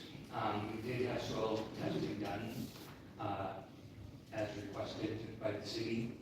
The results that came back show that soils are better out there than what I assumed for design loads. And so my design is very conservative based on the site soils that are out there. We're confident in the calculations and what the end results of the soil testing that was done. So that report just never got in the packet or anything? Here. We had a couple soils graphs provided, but they weren't correlated with your, Okay. so there is a comment in there. One of the things we'd be looking at before we close the permit out is a statement from the design engineer that his conditions were met based on the reports received. I'm not sure if this is the extent of the soils reports you've received. There were only 2 in the file, I believe. So I will, I'll make sure to provide that as part of my design review documents. Second is, I hope that these plans have, that we provided, once they get a little bit more time to review, then once the neighbors get some more time to review, they'll see that, that upper wall does extend around especially to the west, and. So where it tapers down now and it's 5 feet, that's gonna come up then? Correct. Because I think that's what I heard, Mhm. but you can't see it, obviously, on the 2D plans. Right. So, so we can make some more notes. What on one that. out back would you, Melanie, to the one that's from the lake looking in? Yes. And I think that, having a meeting would be a great idea. Having what? A meeting, with any interested parties. It's okay if Harold gives you a call? For sure. Okay. She has your number, do you have his number? Yes. Okay. I would also like to point just on the plan, as we keep going back and forth, the note very much does say that this is going to be adjusted based on site conditions and the engineer's recommendations. So it's not unusual as they get to the end of the walls and the tie-ins. The lengths of those individual timbers may be different to make it fit better. So wouldn't have any problem then saying based on, if we say we're gonna approve this, that we would kind of put a couple of conditions on there that we're gonna, that we've already said are gonna be done, just to make, at least we verbalize it, Yes. because they can't see it. Correct. No, and the other comments regarding some of my design notes and provisions, required by attorneys to put some of those provisions on there. If there's any that are very problematic, I can have them review that, but most of those are just cut and paste, design provision requirements that, my, insurance carriers require me to put on there. I think like Adam said in the end, we'll be looking for the letter that says this was done as it was designed, and everybody says this is gonna take care of it, and it was done right. Correct. Based on your recommendations and design. Yes. That's the important thing in the end, is we can't go backwards. We create history at this point, but we do want to make sure we take care of the neighbors moving forward. Any other questions for Paul? Yeah, nothing? No. Okay, thanks. One quick thing, just regarding the plantings, I don't know what shrub or tulip, but there definitely are benefits to some plant materials in times when we're together, and there's gonna be a lot of opportunity to do that here. The tiebacks and things behind the walls aren't gonna be a major encumbrance at all for plantings. So hopefully that can all get figured out. Thank you. Anybody else from the public here that would like to speak on this subject? Okay, seeing none, I will bring it to the council for discussion. You have any thoughts? That was long. I would like to ask, it is the city's opinion for approval, correct? Yes. Yeah, thank you. So, and that's what I was gonna say, the biggest thing that we go to is we look for, especially in something complicated like this, it's always good to have other opinions of what's going on, that we gotta take care of being on site. It helps to look at it firsthand as well, to make sure that, what is being done, we may need to verbalize as well. But if it's being done by code, the engineer signing off on it,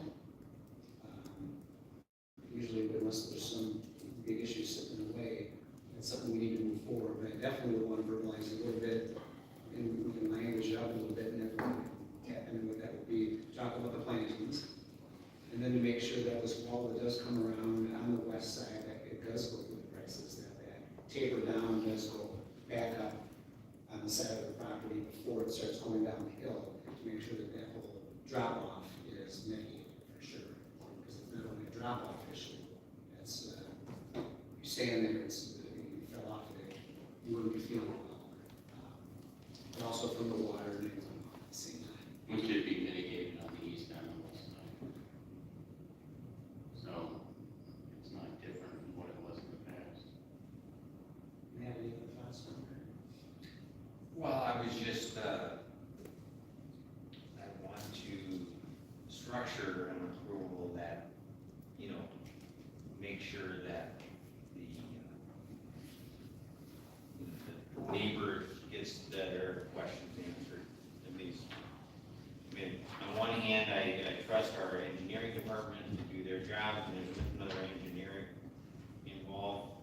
I guess why I feel like taking a little bit more time for this is because this was, a failure of the process, where things change and it's a bluff. And if I'm the prices, I don't know as much as they do about this, but I know enough that there's me saying that I'd be worried that this is gonna impact it. But the other side of that, on the prices, property they were speaking to is, it's natural. They haven't taken any extraordinary steps to preserve it, to make sure it doesn't either. But at the same time, this one shouldn't accelerate issues with their bloom. So anyway, I wasn't really sure how to do that. How do we, allow this application to move on, because I don't think where it's sitting is a good place. I think we want to get these walls done and completed, and that's the best protection, is getting them done and getting them done the right way. So I don't want to have it keep being delayed. But I just want to make sure that we do the proper language and verbiage. Yeah, well, so I think all the proper language is in there from the staff recommendation.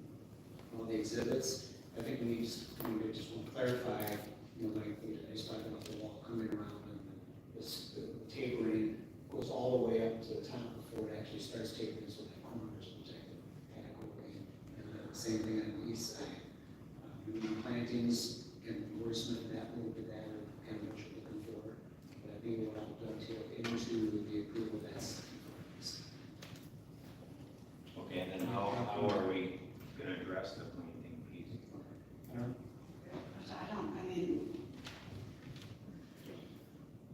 I don't know if you have thoughts on that, Melanie, given what you've done in the past, but again, without getting into percentages or trying to micromanage this process, I think the intention is to simply create a view from the lake shore up and for the neighboring houses that is covering as much of this as it is possible. That's really the goal, and it sounds like from what we heard just a moment ago that's achievable. Yeah. Maybe we have to use reasonable language, or within reason, we want it to be as covered as possible, and we're gonna have to, I don't think you can put a specific number that you could ever figure out how to achieve it, because if things grow or die, and those kind of issues, but I think we have to give some reasonable language for staff. Yeah, I think if you're looking at the type of plant, they do have, they're known maturity heights and widths, typically, it's not exact, but we can kind of get at least a better handle if you want.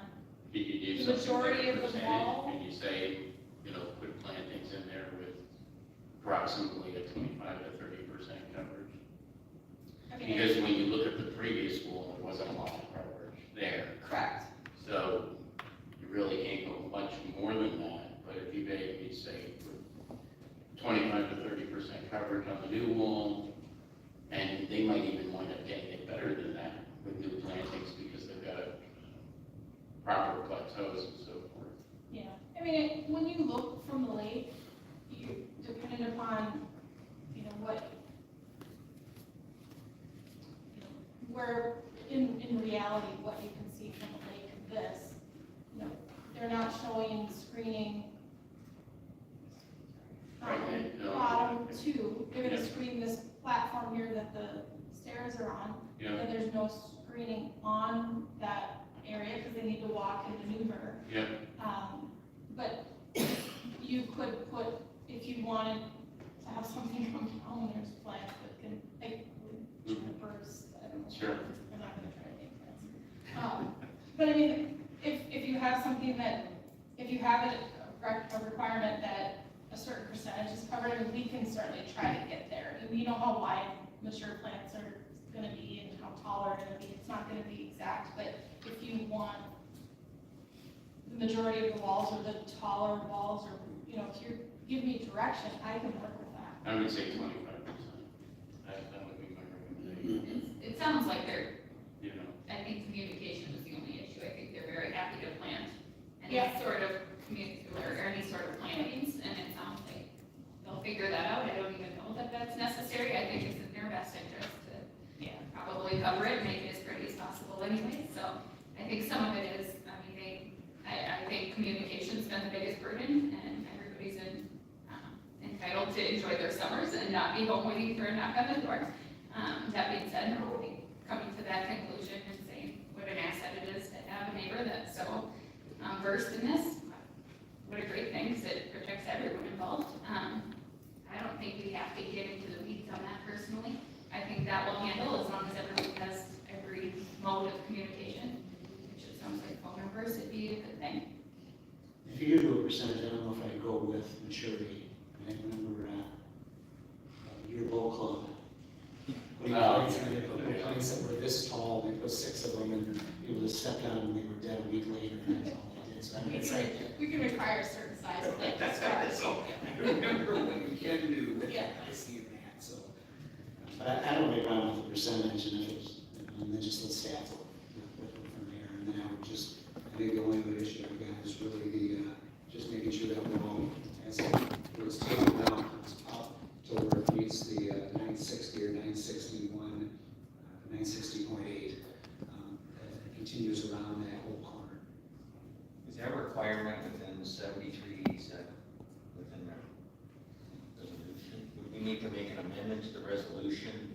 For the landscaping or the wall? Well, both. Well, The landscaping plan that we have is in there. yeah, we have the landscape, all of these plans are attached to the resolution, and I think it sounded like, Paul, the engineer, wanted to work to make sure that this construction plan works with his engineering. And quite honestly, that is something we can address with the building permit, because that is what we review with the building permit, the continuity and the plans and engineering. So I don't know if we need to have anything new. I think you should make a couple of clarifications.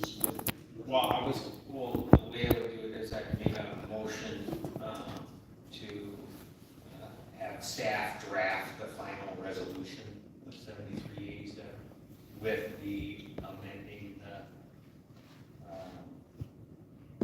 confirming the increased elevation of the retaining wall within the west on side. that, well, I would check the west and east. Well, they already drafted a resolution. You know, it's gonna have a draft with the amendment to include that. But just another condition Yeah. that,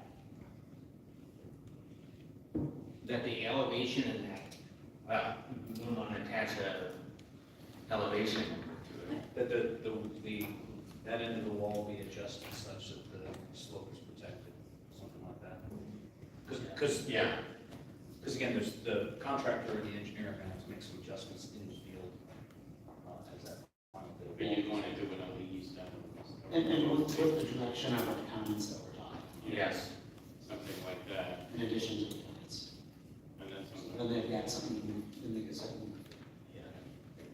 Could we also put that there should be communication before this next one so we can move forward? Because I'm sure they want some resolution to be able to move forward Before the next one. before the next meeting. Well, can't we can accept this tonight with Oh, this we can. amendment put You in? don't have to you know? go ahead. Okay. yeah, but I think well, they already have a draft resolution, we just amend it with the 2 things that we just talked about. Right. As amended, and then we can encourage them to get together. We can direct staff to get together with the price for sure. But I can't make Paul or anybody else get together. Right? We can sure encourage them. But he said he would tonight, which is nice. So, man, do you want to make a motion, or you just want to say what we talked about? Yeah.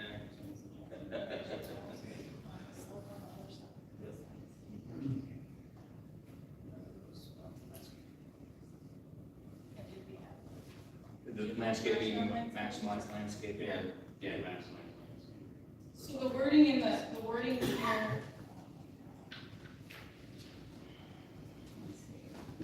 don't know if I add wording to this, but it's attached to the plan. So you want just to assure that it's, like, kind of like in the staff report, I said it's screened as much as feasible. there's something more specific, we could add it.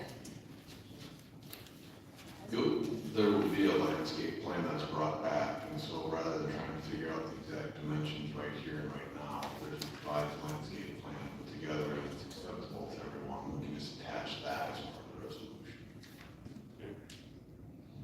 I thought we were approving this tonight. I thought the motion was to direct staff to Well, whatever. yeah, but I reminded that they've already drafted the resolution. But we're just gonna amend the resolution to maximize the, So the revised resolution coming back at the next council meeting, or how are we? No, Well, I was proposing that we make the approval to have staff draft it with that. With the changes. Then it'll make sure that then that gets ratified at our next meeting, but then that makes sure that the neighbor has the opportunity between the next meeting to talk. 3 weeks. What's that? 3 weeks, so within the next 3 weeks. so that would be the. We have 3 weeks between the next meeting to make sure they connect, and if something came up that was egregious or something there would be an opportunity to pull that off of consent and bring it back out and do it. So I was intentionally, even though I knew it was drafted, but if we amend those other pieces, then we can look at the language. The other thing that could happen is we could amend that if the applicant came up with a new landscape plan in between there too, and then we could amend that resolution then and then vote it off, pull it out. That's a great idea. If that makes sense. Yeah, gives them the opportunity. So just to the public and maybe Ms. Price there, the proposal is to have staff draft the approval so the applicants know that we're approving the process, but it doesn't get ratified till the next meeting instead of right now. And so that gives you time to talk with them, make sure you are heard on it, and if something were to come up, you'd have an opportunity to remove it from the consent agenda at the next meeting. Okay, so Does that need a second? Did you make a motion already? I can restate it, Okay, which is to make a motion to direct staff to draft the approval for resolution 7387, amending it to include the adjustment to the wall in the west corner and to maximize the screenage of the vegetation. But and the east corner, just to make sure it's complementing both. On all corners. All corners. okay, so I have a motion, do I have a second? I'll second it. Any other discussion? Okay, all in favor, say aye. Aye. Opposed? No, that passes 5-0. So see you in 3 weeks. You guys can get together within that time frame, that'd be great. Otherwise, assuming all that happens, we'll get this all resolved on August 15th or 14th. All right, thanks. Thank you. Okay, that'll take us to our city attorney report. Mr. Mayor, members of the council, I don't have an update beyond the closed sessions later. Okay, thanks. Anything else from the community development? We are busy season right now with inspections and permits. So our inspector and our building official have been out on sites keeping projects moving. Last week we had land use applications due for the upcoming planning commission meeting. I think we had 10 or so applications come in.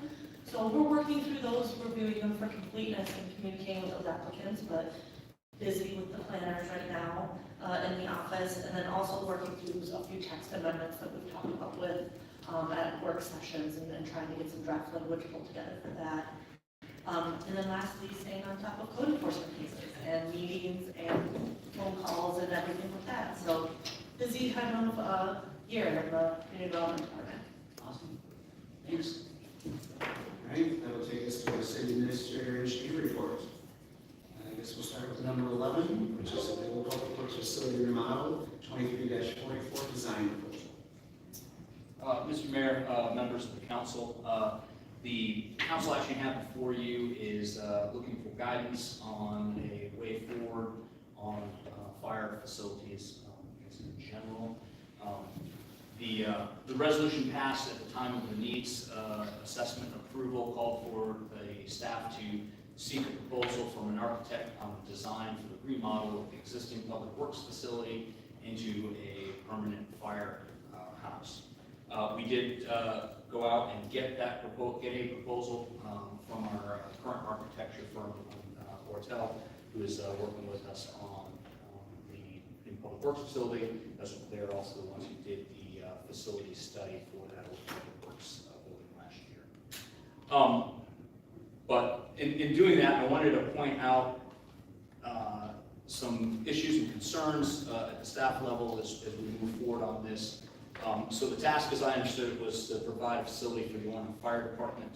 The challenges, as I come through in this little slide here, is the existing facilities, that being Station 1 and 2, require renovation and maintenance to the tune of $2 million over the next few years. The other complication, as you all know, is that Station 1 is co-owned with the City of Long Lake, and the current litigation hampers any time of negotiations we can have for access of either of those facilities, both the co-owned Station 1 or the solely owned Station 2 in Navarre for Orono. The look at the facility study that we did and the proposal that we have on a redesign does show that remodel of the existing public works facility into a permanent fire station is possible, but it is costly, and even if we do achieve that, it's not necessarily ideally suited to purpose. It's just its configuration, its layout, its location are not, if you were designing a fire station from scratch, not necessarily how you would do it. A couple of the options is I tried to put this council action together for you.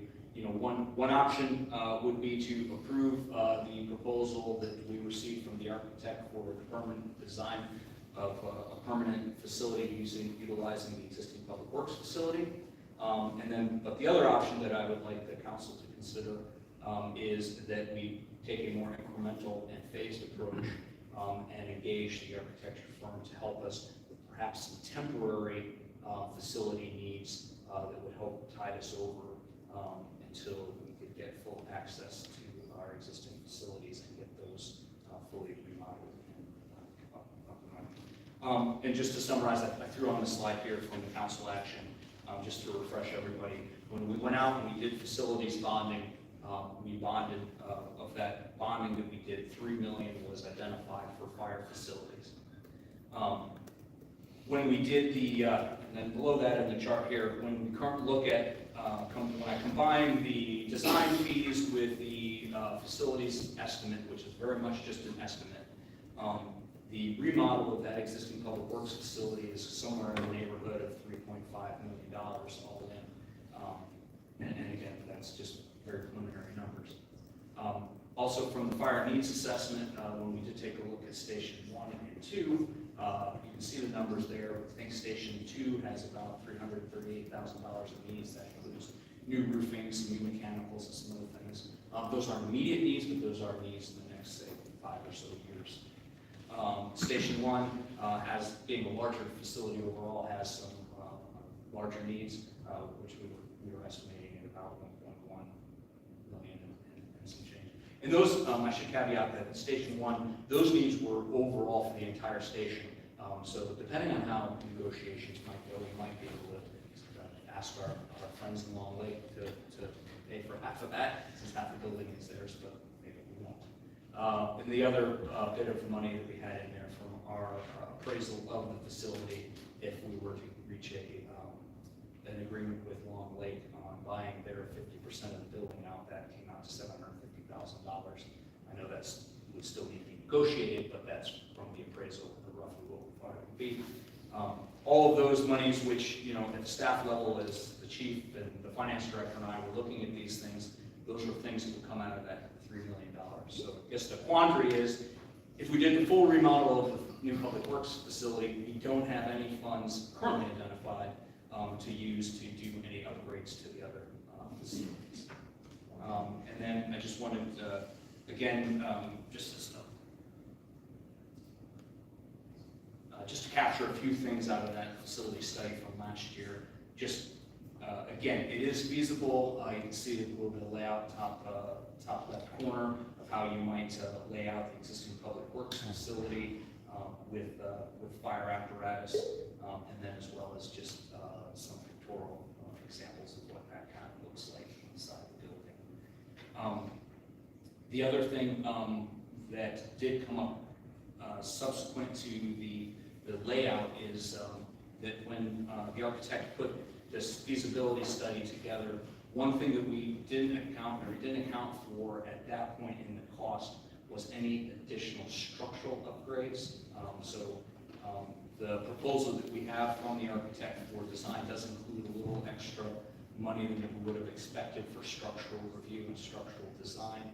There is a code difference between what a public works facility identified to be a public works facility needs structurally to meet versus what a fire station or police station or school emergency operations area needs to meet structurally. So if the public works facility did become a permanent fire station, there may be some reasonably costly improvements that would have to be made to the structure of the facility to meet all the requirements for it to be a permanent fire station. The overall proposal was included in your packet, but I just pulled out a couple of key portions for the slide here. When we got this is a proposed schedule on the left from the architect from approval to begin design to occupancy, and even starting now, just want to point out the architect was looking at a no later than September of 2025 occupancy for that building.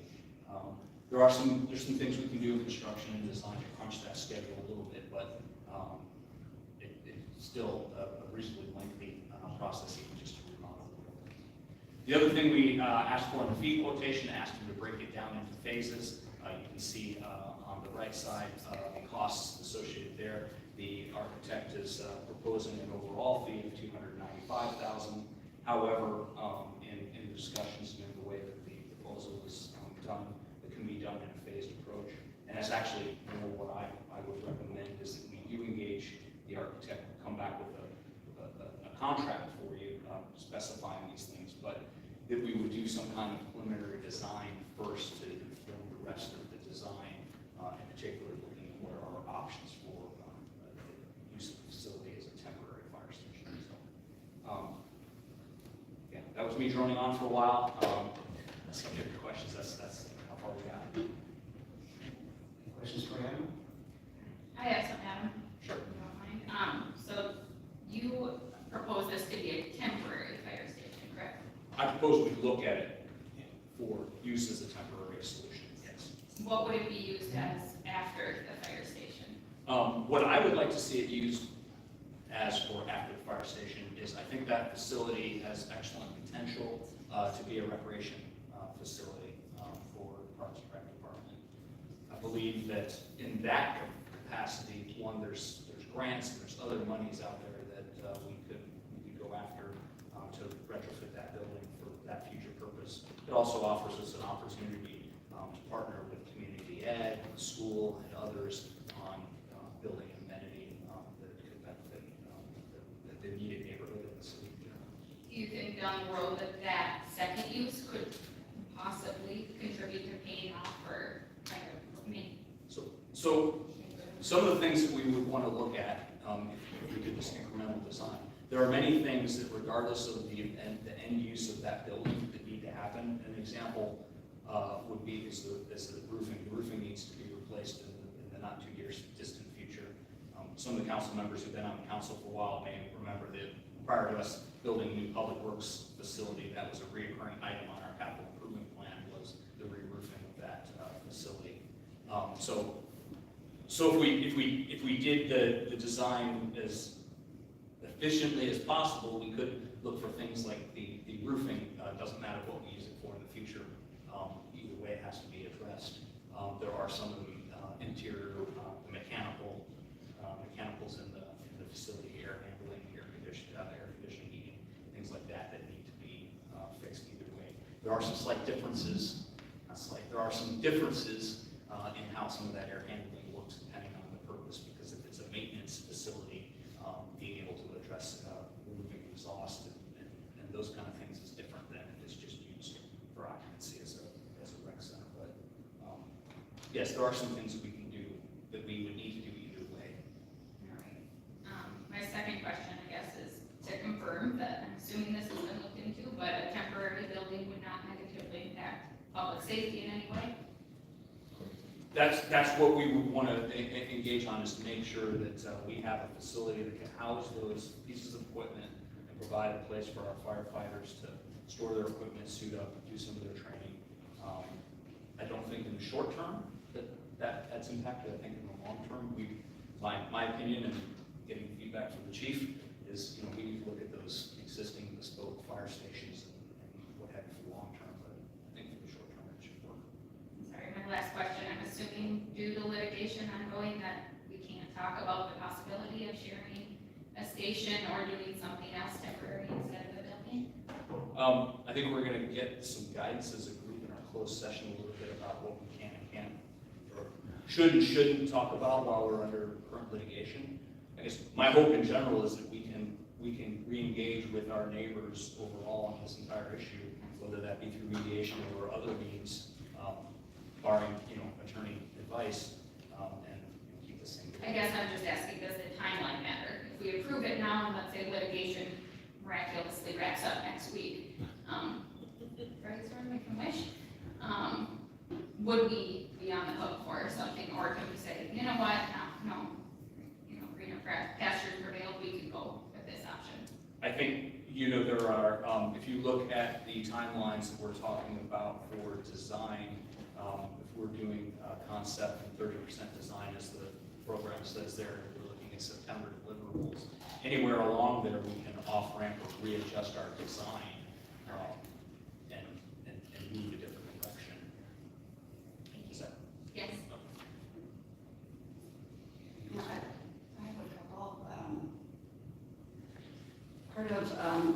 Part of the packet, I believe it was from the architect Artel. There's information on some other projects they've done with fire stations. I was looking at the Vadnais Heights fire station there, and it sounds like from the information they've included there that project, this is what it says anyway, was initiated as a result of numerous meetings and public workshops between the community, the city council, the firefighters, both staff and volunteer, and the architect to determine the overall scope and feasibility of the project. So, and I think that's something that has been a theme in fire station or fire projects in other cities, is that level of inclusion and community awareness and buy-in from the get-go. And I'm concerned that this may not be the case here. I have a concern that this building was built for the purpose, along with this campus in, was it 92 or early 90s, for the purpose of public works. That's why this building was constructed. It was not intended to or built to be a fire station. And my concern is that we're talking about, even temporarily, which I would like a definition of what we mean by temporary, but we're talking about spending money to remodel a building not intended for fire, and having this be a significant budget item. And we're talking about remodeling this temporarily for the purpose of our first responder service, when this building was deemed not to be appropriate to remodel for the purpose of public works.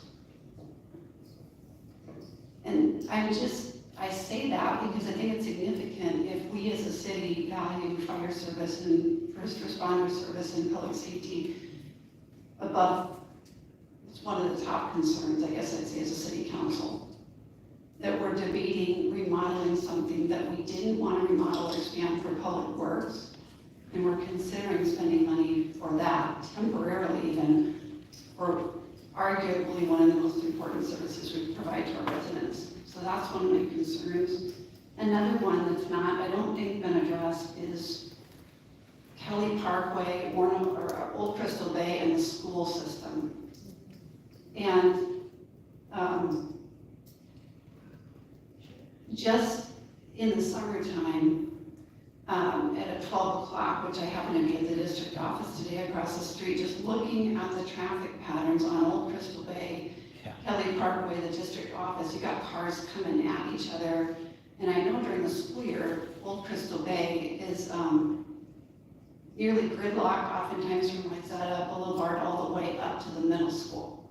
And that's predictable, at least 2 times a day with buses. It's also a pedestrian area, young children, walkers, that type of thing. And I would like to consider, or hear about the consideration given for this plan to house first responder service in a building that was not intended for that, also involving traffic patterns and safety of residents in a denser area with a senior facility, school system and whatnot. Because those are concerns of mine, given this is a building that would service our residents. It also may complicate things significantly with the infrastructure and the services already here. Not to mention, when you're going south, you're crossing over that 50-mile-an-hour road on Wayzata Boulevard. There's safety concerns. So I guess where I'm coming from is, this seems like a whole lot of maneuvering that I question whether or not this is a sound decision, even temporarily. If I can speak to, I know point one, about getting input. You had brought up that same question at our future fire services.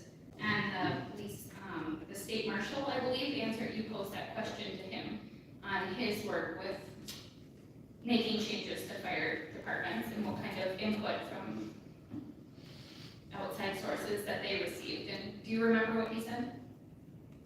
I'm sorry, you're referencing the future fire service meeting from a couple weeks ago with the state fire marshal representative? Correct.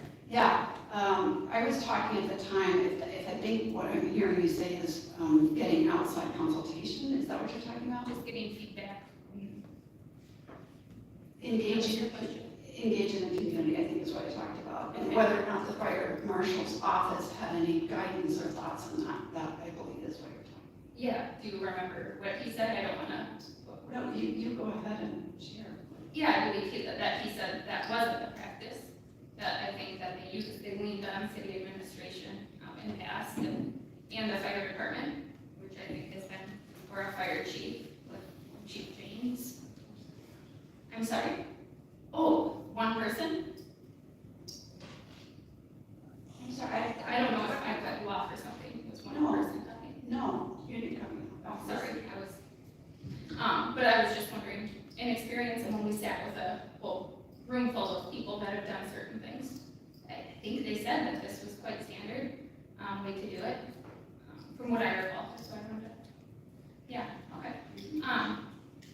And then the second one just is, I mean, with our police station being here, I guess, Corey's not here to answer if that's ever been an issue with having traffic in a police station for emergency response, but, I don't know, Adam, can you speak for? That is not a concern I've heard from the police chief. Okay.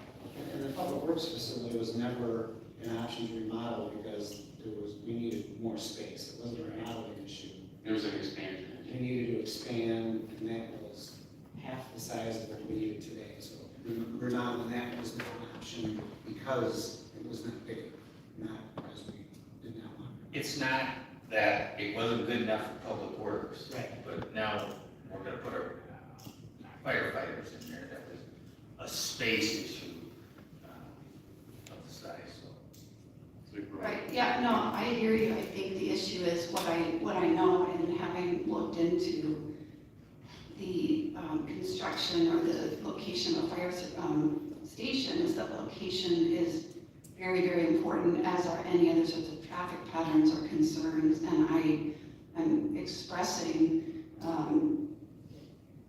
a view, I suppose, that this particular location, unlike Station 1 or Station 2, may involve factors that are not anticipated and/or I don't know whether or not the school system has been involved, the leadership of the school about some of these changes that may impact students or flow of traffic or anything else. That was the question. But during high traffic patterns, it's always difficult to deploy equipment and personnel. But here, they would have the option to go towards Willow. Station 1 fights the same problem coming north Orono because they have to cross Highway 12 also. Station 2 has it even worse because on a busy day, they need to cross Shoreline Drive just to get out. And that can be tough. But that's why they have, lights and sirens. They look both ways, they do a full stop, and they make sure that all traffic patterns have stopped, and then they can proceed safely. They do the same thing with Opticom, and the police officers use that too. So I don't think it's the location that's a problem, and I think the comparison between Public Works and the fire department, the mayor stated it's expansion. We needed more room. So it's not that, I don't think its location would be that bad because the police department is there, the fire department is there also. Right there together. But to Adam's question, I do like option B, which is coordinating with Ortel to bring architectural service for the remodel into a temporary fire station. So then we can figure out the basics of just having that done, so we're operational. And then we can figure out the final version, as we know Station 2 will be converted either way at the end of 2025. And we want to have Station 1 to begin with as well. So we'll just have to work on user. So I think that would be the approach I would take was the option B. Adam, how is temporary defined? What is meant by temporary? When I was looking at temporary, I was considering anything from as early as July of next year. If we have no other facilities to be able to serve the portion of the service area that we're taking back through sometime in 2026. So if the public works, the old public works building is remodeled, the intention is for service staffing or fire personnel from this station to service the Navarre, that service area. They could potentially if we can't find a better solution. Okay. I understand we may have just disbanded the school committee. Has any conversation or anything happened in terms of communicating with school officials? No. Okay. No, all we, like I mentioned, we did the fire facility study, which is really a space study last year, and now that's what we're coming back now and say, council, do you want us to do some additional work? I think certainly if we were doing the preliminary design type work, general design work, asking the question and having the architect and their folks give us some answers on if there's any concerns with proximity of the school or any other type of facility concern, work that into the equation. I had one other question. When did staff, or when was Ortel, or is that something that didn't go out for bid or didn't need to, engaging with this architect again? I just engaged with the existing architect. It's a service contract, so we do have the authority as a city to directly engage with them. We don't, it does not require a closed bid. It doesn't require a closed bid. It can just be staff moving, in that direction. Do you just want to clarify? Staff can engage any payments. I'm sorry, can you repeat that? Any payments. Okay, payment. Okay. Professional service. Agreeing to an amount to stay. And I will be bringing a contract back to you. If you so direct me either way, I will be bringing a contract back to you for approval. The council has to approve those things. Yes, I thought your question was, did we go out for multiple quotes and bids? No, this is a service contract. We don't need to do that. We could, you could as a group also say, you know what, we'd like more as well, in which case the staff would go out and seek and search for those. I was just wondering about the process, given that I don't recall discussing re-engaging with Ortel as related to this remodel. No, I just took that upon myself based on the, I can't remember the number of the resolution, but the resolution directing staff to go and seek an architect firm, so Thank you. I started with that. Any other questions for Adam? I'll make a motion. I'll make a motion to approve option B. The direct staff to coordinate with Ortel and bring back Okay, for approval. Yeah. Temporary fire facilities. Motion, wait a second. I'll second. All in favor, say aye. Aye. Opposed? No. That passes 4-1. Okay, that'll bring us to number 12. Public Works Facility 21-39, change order 1. Mayor, members of the council, this council action is the first change order request for the new public works facility. As you can see, if you could drive by the site, we're currently at the point where we have foundations in, walls up, most of the external utilities complete, and the roof is going on. So in that process, there are a number of items that were identified, either changes directed as we went through the process, changes that were necessitated when we started getting submittals from the various subcontractors and suppliers, and changes that were identified as in particular. You see a couple of the large ones in that list were changes required for soil corrections, so things that were required to make the soil suitable for building upon. Adding those various change orders up, we come with a total of $153,836.23 of change orders. The other thing that I had in this council action is a proposed offset.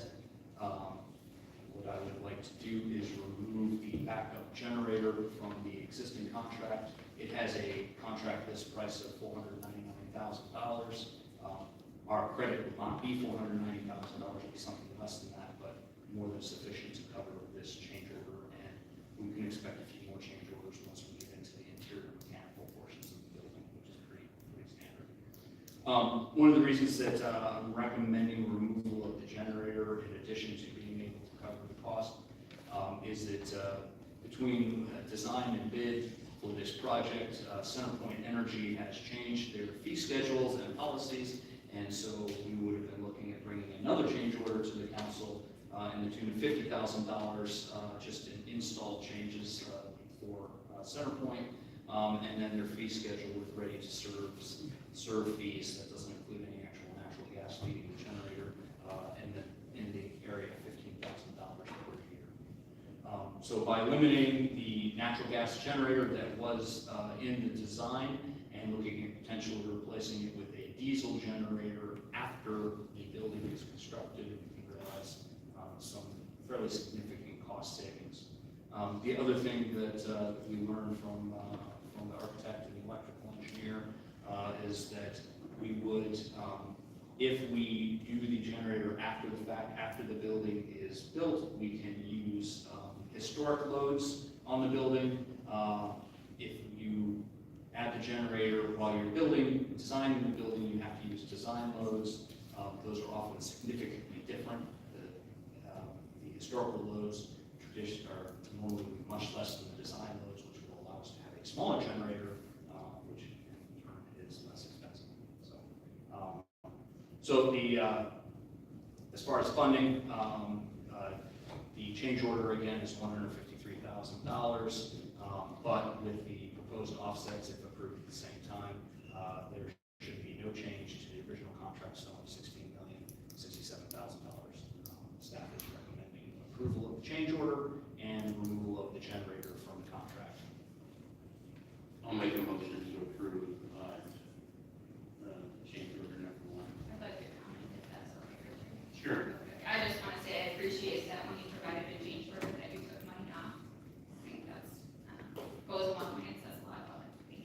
I think what's really odd too, is Centerpoint is trying to There's a ton of money. disincentivize you from doing natural gas generators, which is really strange. It's really focused at these, their fee schedule changes are really focused at these large institutional size generators. So it doesn't seem, just looking through their fee schedules. But it's $15,000 a year, that's not covering gas, that's just allowing you.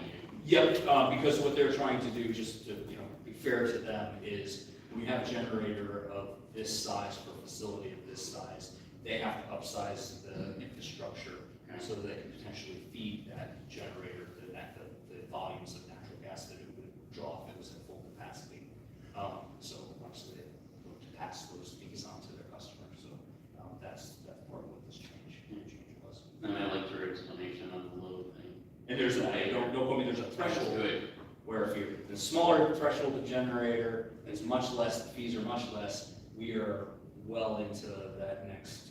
But when you were talking about with the diesel generator, as far as the load test, that made a lot of sense. Okay.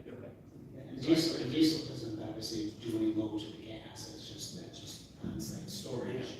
You just have to have however many gallons you need to have. I know like in my building, I have 1,000 gallons. The other advantage with the diesel is that when we do have a generator, one is all of our portable generators are diesel. So even in an interim, we will have the receptacles necessary to attach our existing generators. So in the event of a power loss, we can still get any of the doors open to get the trucks out and provide basic light and that sort of stuff for the building. And then the other advantage is less than 100 feet from where that generator sits is our underground diesel storage tanks for our fleet. So if prolonged outages were to occur, we can Keep filling up. That's pretty cool. Adam, does Orono currently have a backup generator, or is this something completely different and needed in a different? We do. We currently for this campus we have a backup generator. It's right behind the police department, and it feeds all 3 buildings on the campus. So it feeds City Hall, police department, and the existing public works building. Okay. So this is the backup generator for the new facility. For that other infrastructure? Okay. Which is too far away to work with. And you may have covered this, but I just want to understand the revisions or the spec changes are in part maybe due to changes that Orono has initiated and in part unforeseen conditions discovered by Hotel? Yes. Okay, because there were some issues with the grading and the piping not being specs quite on, and I understand things happen on a site, but. Correct. So some examples, the force main in the design was at 1¼ inch diameter, where the actual feed and everything we had over there is 2 inches. So we told them to upsize to 2 inches coming into the lift station, so that incurs an extra cost. The PR number 8 you see there, the settlement place, that expense is associated with the soil conditions that were found. So we have some settlement place in some certain areas that are being monitored. So we're looking at how the soil, so we have a lot of clay soils, how that soil compresses before we place. It's not for the building itself, but for some of the exterior work. There were some stormwater changes where the lengths of some of the stormwater pipes had to be adjusted, flare bed sections had to be changed. And then there's several of these things that you see on there, like overhead stops, and additional stair flat plate. There's some differences just on the interior, things that some of the stuff is still on order, but for example, the steel staircases that connect to the mezzanine, the way they were designed by the structural engineer is fine. However, once you get your submittals from the actual suppliers, and say, well, to make that stair connect to that I-beam requires an extra piece of metal on each stair, so there's a cost associated with that. So that's an example of those kind of things we get once we get the submittals from the suppliers in. That answers it. Thank you, Adam. My question was just, so we have this overrun right now. Are we through the biggest variables? These are probably the biggest ones. Like I mentioned before, The other phase of a building project where you can expect some change orders is once the electrical and the mechanical subs get in and start doing their things. Inevitably, there's probably some air duct that needs to be moved, once the various folks are in there. So there will be some others, but I think these should be by far the biggest ones, particularly when we're talking about those soil corrections. Okay, so I'll second the motion. All in favor, say aye. I didn't forget. Aye. Opposed? Okay, 5-0. That brings us to 13, which is approval of next work session. So this one's our standard work session agenda. The 14th of August, we currently have average lakeshore setbacks as the subject. The Community Development Department, Orono, will be providing, is intending to provide the council some history and issues and what have you that we have with our current average lakeshore setback process. In general, so and I do recommend that we use the whole hour for that. Yeah, no, I think there are any questions. The other thing, if I could, I'd like to also just throw up a proposal to the council on agendas in general. Kind of simple, but we thought I'd throw it out there. I've had a couple of you at least, reach out about what is the best way for us to make sure that the council committees that we have can report back to the rest of the city council. I will say that traditionally, when we only had a couple committees, that used to just be something that one of the council members would include in the mayor council update.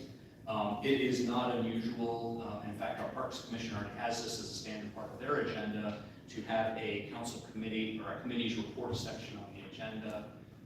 And so I just, part of today's agenda, kind of threw it up there what that might look like. What I would propose to the council is that, and I don't need an approval, you would approve or deny it when you accept the next agenda, but what I'd like to do is start adding a council committee reports main header to the agenda. And if, for instance, in the next 3 weeks, there are any of those committees that meet, I will just add, or I'll have the clerk add those committee type names onto the agenda, and then those committees can then report back to the rest of you on whatever. It's a great idea. Yeah. So if there's no strong opposition, I would plan on adding that as a. I like it. Well, It's a great idea.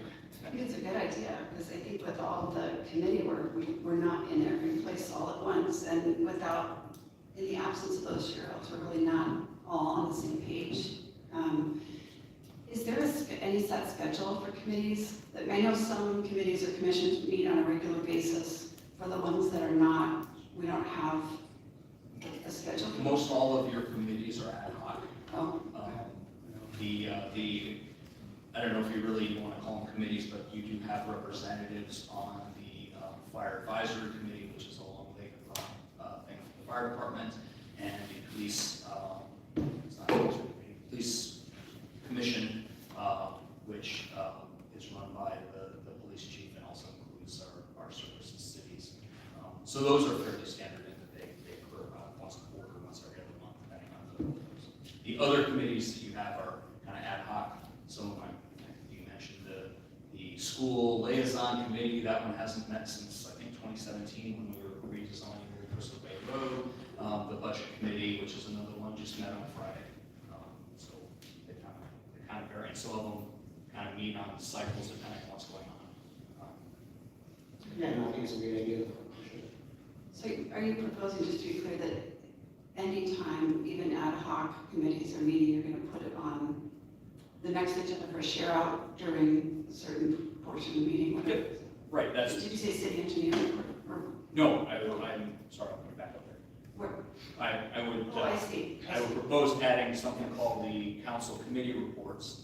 And as an example here, if the budget committee met I guess in this case, the budget committee met last Friday. So if this was today's agenda, then they would give an update at this point, which would be after public comments before mayor council report. And so on August 14th, committees meet between now and then, we'll have the clerk list those. If any, If any. You know, I know we have the police commission is meeting Wednesday, so that would appear on here on the 14th for folks who attended that to provide a back brief to us. Is that? Yeah, it does answer it, thank you. any other thoughts on the work session draft itself? All right, I have a question. Where are we at on doing, Being able to substitute the retaining walls, putting boulders in instead of, we have a work session on that, right? Yeah, so we had a work session on it, and you directed staff to draft some language. I'm in the process, I can get my community development report update.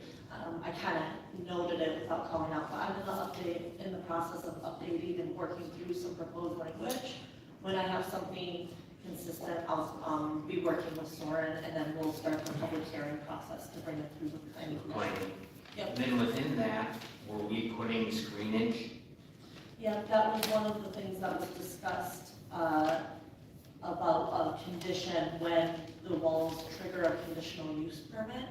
That was one of the conditions that was outlined was screening. Not when it's, and then I'd have to go back and look at my notes regarding the administrative permits, but I know for a conditional use permit, we talked about screenage. Okay, But that I was was just gonna. Yeah, come back We in front of needed you. to add that on here to keep that one moving. I think that's an important one to Yeah. get cleaned up, and I think this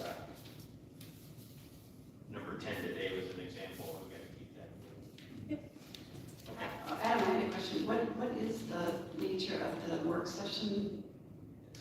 It says average lakeshore setback. What is the discussion intended around that, or what is the staff bringing forward? Yeah, I believe that was brought up, when we were talking about different, council meetings work session meetings last winter. That was discussed by, council as an item that, a common variance that you guys are seeing fairly often in different situations. So just bringing up a little bit of history, what its purpose is, how it came to be, and how the language is today. And then maybe some discussion on what you might want to see changes on how to use that moving forward, if it's still applicable, if the words still work, if you want to potentially have some future text amendments on that. Well, I think it's always good to get staff feedback on some of the things that you constantly see that you gotta bring to us that could be easily just taken care of at staff level, potentially. That's always the feedback that we're looking for, so. So that's, We can help iron some of that out, because we get these flag lots, we get all these things that are kind of back and forth, and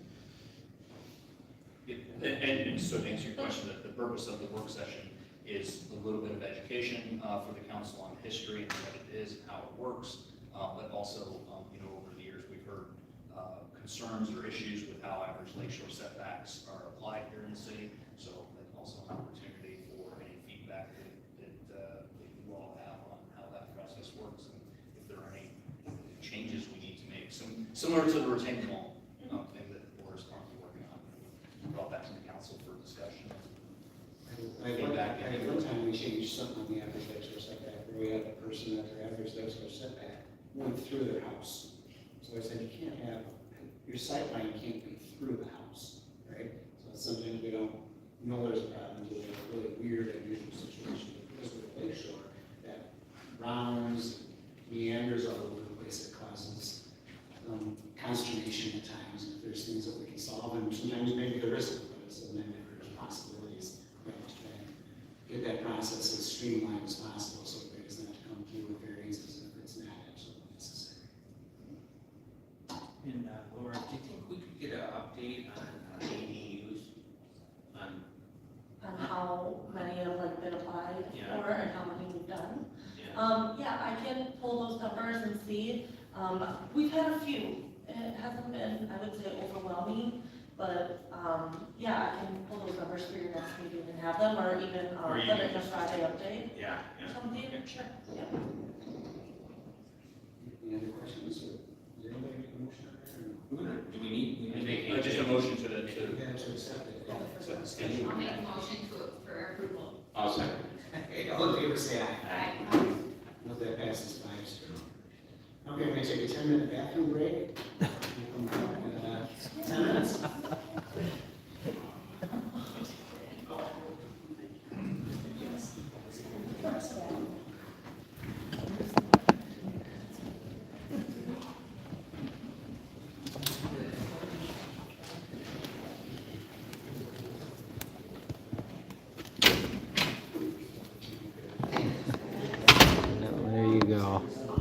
I better go to the bathroom and see what's going on.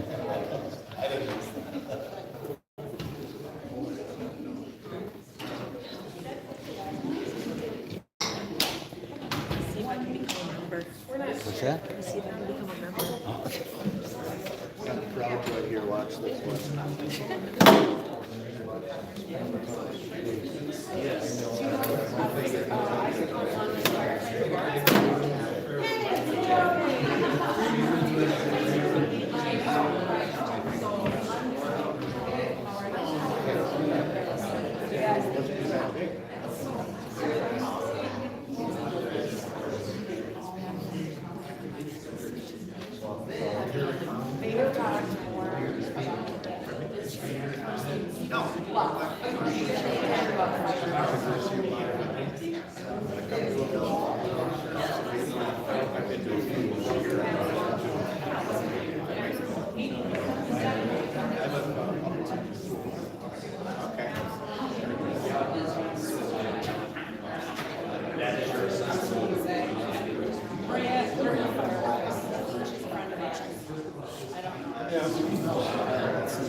No one gets, I mean, no one gets it.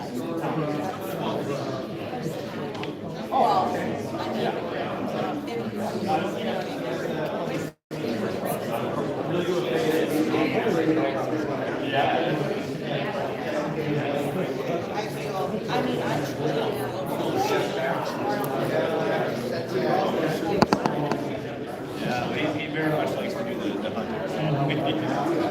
He's very big into that, so.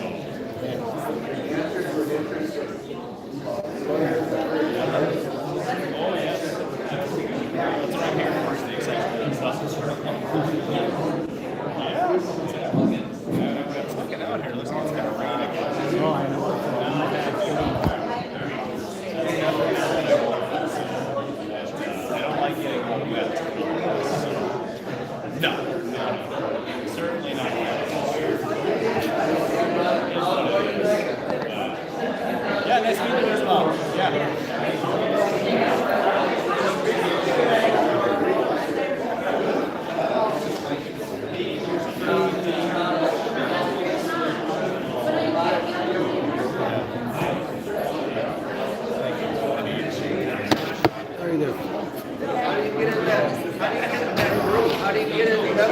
that club. You have to hate people. Sorry, folks. Kicked it myself. Trying to make sure I got. Looks like it's charging.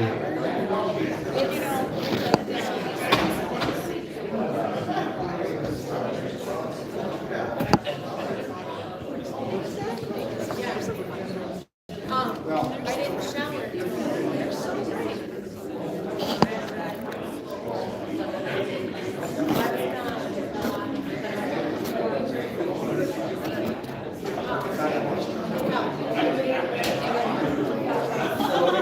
Right. So originally they were going to build a brand new station for $3 million, and now they're proposing to do a temporary. They're doing a 2-year temporary station for that much money. That is substandard, and that Adam Edwards admitted will provide substandard service. And the cop cars, they're out roaming around all day anyway, so it wouldn't affect. There's a big difference between 1 or 2 cop cars going somewhere and a bunch of fire trucks trying to crowd out one door through school traffic. Any idiot can see that. You see it brought a Proud Boy? Yeah, I saw that. I'm losing my battery though. I don't know why.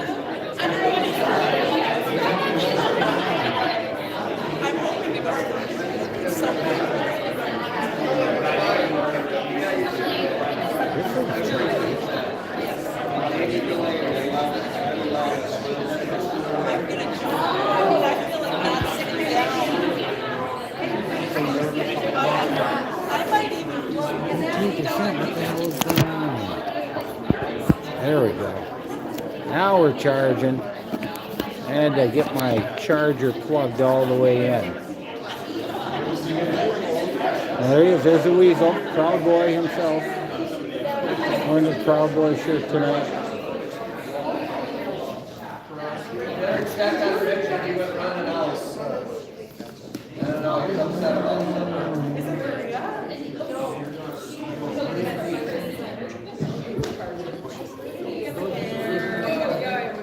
What do you have on the computer tonight? I was zooming in, I couldn't see it. I tried. Everybody was asking, what's Ron doing? That's right.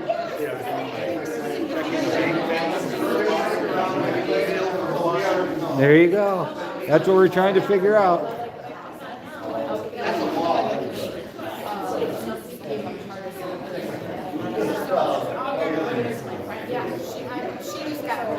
There, now we're charging. Yeah, my battery would die.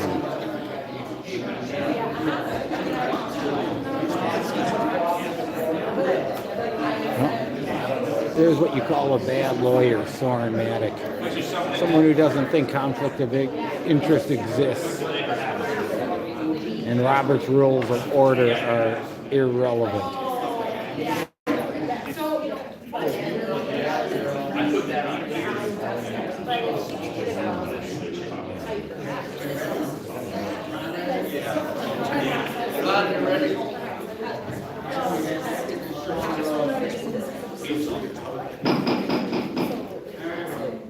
Back here, so now we're here to public comments. Limit to 3 minutes per person. It's an opportunity for the public to address the council.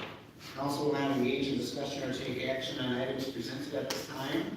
However, the council may refer issues to staff for follow-up or consideration at a future meeting. Speakers should state their name and home address at the podium before speaking. The council will first open the podium to City of Orono residents before we will open the podium to any member of the public wishing to address the council after that. So is there any Orono residents tonight that'd like to come up? Yes, ma'am. Yes. State your name and address. Hello, my name is Abby Knapp. I live at 85 Christopher Circle. I've been a resident of Orono for about 33 years. I've never felt like I've needed to come to the city council meetings to see what's going on about 4 years ago. I'm very unhappy about the attitude of some members on this council. The "we say what happens" attitude doesn't sit well with me. I would like community input to mean something. I am not in favor of building a new fire department. I don't feel that there is an adequate reason of the why we need a new one. The reasons are very weak as far as I'm concerned. I really don't want my tax dollars to go to a new fire department. I feel that this is tearing our communities apart, which is opposite of how I like to think of Long Lake and Orono. I want you to make some real compromises with the city of Long Lake during your mediations to get a new contract with them to continue to keep our fire department where it is now. There is too much at stake here with all the firefighters and the costs that we are going to see down the road. During a meeting here a few months ago discussing the fire department, the Chief James Van Gill had said that he's going to do all these amazing new things to help the department run smoother and better. Why couldn't he do them while he was the chief at the Long Lake Fire Department? I think that this will affect the citizens of Orono financially, so I believe that the public should be able to vote on this issue so everyone gets their voices heard. Thank you. Thank you. Is there any other Orono residents that would like to come up? Sure, I will. Before you start my clock, I just have a little bit of confusion with your closed session tonight. For some reason, I'm listed here twice. I only have one active lawsuit against Orono. Is there a mistake there? No, I don't know, I didn't prepare this, Jay. There was the original lawsuit with both you and Kendall. It's true that the lawsuit you brought there was dismissed summarily by the court. So that one's not on the agenda tonight? No, that's not to be discussed. Okay, and then something else that confused me. Theodore Bonnet, Allison Bonnet, the city of Orono, from what I understand, Allison Bonnet was dismissed. So it's not her, it's just Theodore Bonnet. That could be, I'm not sure. Oh. Well, you're the city attorney, shouldn't you know that? I'm not handling a lawsuit, Jay. You're still the city attorney. I am. There's 7 lawsuits in the city. There are. You're the city attorney. That's right. Okay. Wanted to make that clear. Thank you. Okay. Oh, really, you did that on my deal? Can you please restart that so I can have my public comments? I'll What ask comments start when you come up with? No, I was asking questions about the schedule. He hasn't said his name and address yet. Yeah, I haven't given my name or address. Can you please give me my time? I did the sheet. Can you please give me my time? No? Fine, Thank you. your piece. I'm glad it's up to you, Mayor Walsh, for me to have my time, which is just what happened here. Jay Nygaard, 1386 West Point Road, Orono, Minnesota. And what's been going on here recently is really interesting and quite frustrating to me, and I think several residents here. Mayor Walsh has repeatedly said recently that his lawyers have told him that he can't speak to people who are in lawsuits with him. But Walsh doesn't have any lawyers. Walsh hasn't paid anybody. I'm paying for his lawyers. You're paying for his lawyers. You're paying for his lawyers. Even Soren Maddox's paying for his lawyers. Everybody's paying for his lawyers but Walsh. So it's really not your lawyers, it's our lawyers that are telling you not to talk to us. And that brings me to an extremely important point, that when I sued the city, I sued Orono Mayor Walsh and Orono resident Walsh for a distinct reason. Many actions, including the fact that this man formed a company called Go Green Energy LLC Corporation to mirror my company, Go Green Energy LLC, while he was on the city council. And then he used the city to sue me and try to run me out of town. Now I'm suing him for this, yet for some reason I'm forced to pay for his private legal defense, and you know what, so are you. You are all paying for his private legal defenses. We are all paying for you. Not just with a $3 or $5 million temporary fire station that makes no sense. There's going to be clogged coming out the doors and clogged going through school traffic. Not to mention 7 lawsuits that are costing the city a bunch of money, which, by the way, no matter what you publish on social media, which you say, don't look at social media, you say that all the time, no matter what you publish on there, doesn't change the judge's orders that you violated the contract. This place is nuts. The madness has to stop. You know what? I don't want to pay your damn legal fees anymore for trying to take over my company, or harassing my family, or all these other actions that you have done outside the scope as mayor. And I'm sure there's a bunch of people out here, because I know people out here have signed a declaration I have, and anybody else who wants to, I've got more declarations. If people out here do not want to pay his private legal fees and you live in Orono, please see me. Sign this, and you can let the federal judge know that they're wrong. Because you guys don't know this, but when I file my responses to your to your motion to dismiss tomorrow, which by the way, your lawyers aren't very good. When I file that, I'm also filing a motion to separate resident Walsh from the city of Orono, so you have to pay your own damn legal fees. So you can be responsible for yourself for once, and you don't have to hide behind all of us and all of our money. Any other Orono residents? Any other Orono residents? Oh, no more. Two more.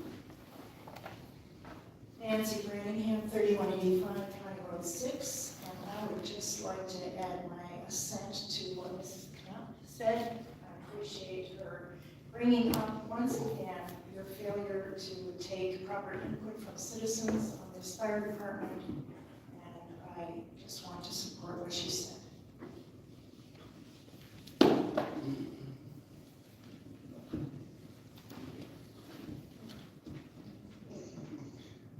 Richie Anderson, I live at 3205 Crystal Bay Road. First of all, I want to give kudos to the Park Commission and DJ and his gang for completely revitalizing the Crystal Bay Post Office area with the new apparatus. It's incredibly beautiful. And so kudos to his guys and the Parks group. Next of all, I'm the LMCD rep, as you know. And we sent a letter, we had a motion to create a new fee structure at the LMCD for a weight, I would call it, to make docs come into compliance and things like that. Up until now, we have no instrument. We just have to take them to court, which doesn't do anybody any good. And so, City of Tonka Bay, I guess, had an issue with it, and Adam probably got the letter from the LMCD. I don't know if anybody's had a chance to. Well, what I'm asking for, if you have issues, I was going to make a motion to adopt it last meeting, but they decided that the cities needed to weigh in for some reason or another. I don't see what that is, but so anyway, if you get a chance to take a look at that, we're going to vote on that on the 9th of August. So if you have issues with anything in there, I don't know, I think maybe I sent it to a couple folks, but anyway. So even though I agree with the two ladies that spoke about the fire station, that horse has left the stable. We're at a point now where we're leaving in 2025. So in 2025, without the forward thinking of remodeling the shack over here to house fire trucks, are you going to put them in the parking lot? I can't believe that there was a no vote on this. If we're leaving, then we have to find a place to put them. I agree that with the two ladies that spoke, but we're past that. We couldn't get into agreement with Long Lake. We're past that. Why we wouldn't remodel the answer man over there's got all, he's the answer man for Orono. That's my new name for him. He's so damn smart. But thank you. He's lived here for a couple of years. I've been here 70. I gotta be, I think, because I'm older than him. But anyway, so the answer man doesn't agree with that, but we're past that. If we're past that, then we have to find a spot. Thank you. Elections have consequences. All right, answer man. Elections have consequences. You know everything. I've been called a lot worse than that. Did you know that he's responsible I am for the lights compelled in here? to That's speak impressive.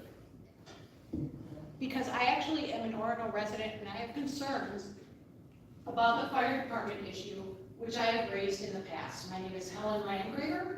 I live at 2570 Thoroughbred Lane. I could not agree more with the two women that spoke earlier. They reflect the same thoughts that I put forward 2 meetings ago. You put out public comment cards. Elisa actually took the time to compile the results of those comment cards. It was overwhelmingly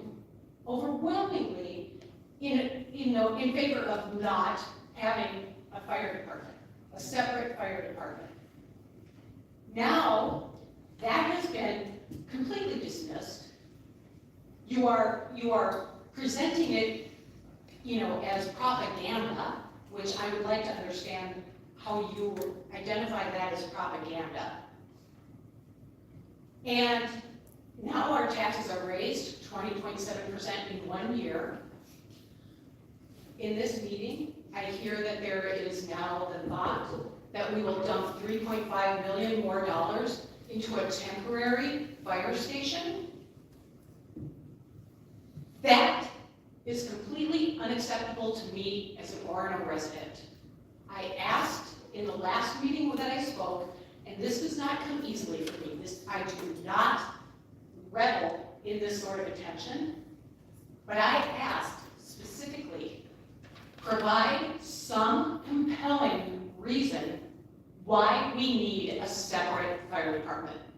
That still has not been provided, and I would like the staff and the mayor and the rest of the council to provide that clear communication, because I have not received it yet. This horse has not left, this has not left the station. I think this is a very open matter, and I will not let it close if I have any opportunity to not allow you to have a separate fire department just on someone's whims. Thank you.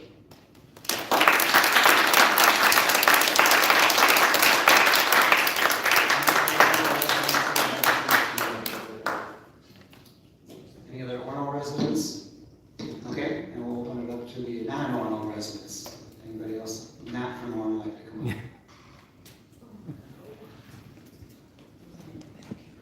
Would you like to introduce me today? So, for somebody that says to stay off social media, and you sure are on there a lot, Mr. Walsh, it's a little disturbing. And then at these meetings, you can't see anything, you hardly even look at anybody. Crosby, I watched the last video of the last meeting, you can't even look anybody in the eyes. Exactly, right now you can't look at me. Scared of women is what you are. Oh, putz. It is a shirt. I like the shirts. Maybe next time we can coordinate. But this time I decided that I should wear a Proud Boys shirt. I thought maybe Mr. Crosby could let me in the group. Rickster, possibly. No? Well, I'm just wondering, in your initiation, that tickle fight with the cereals that you have to name off, is there a certain brand that gets you more points, or no? Still can't look at me, can you, Crosby? What a weenie. At least Walsh can look at me sometimes. What? You find everything funny. You can't look at Elisa when she says anything. You can't look at anybody when they don't say something that you agree with. And the reason for the split up is because of your ego. That's all it is, it's your ego. You think you need to be in charge of everything. So, now that we're in person, do you have anything you want to say to me instead of online? You don't have that drink you're gonna do yet. Gives you a little bit of extra power. I have a minute and a half left. I guess I don't have much else besides, just want to point out what a wiener Crosby is, that he can't even look me in the eyes. Pathetic. I still want to ride the Rickster car, by the way. So, Mr. Walsh, are you going to stay off the internet? You can answer some questions. No? Just keep stacking deck. Good job, boys. Any other non-Orono residents that would like to come up?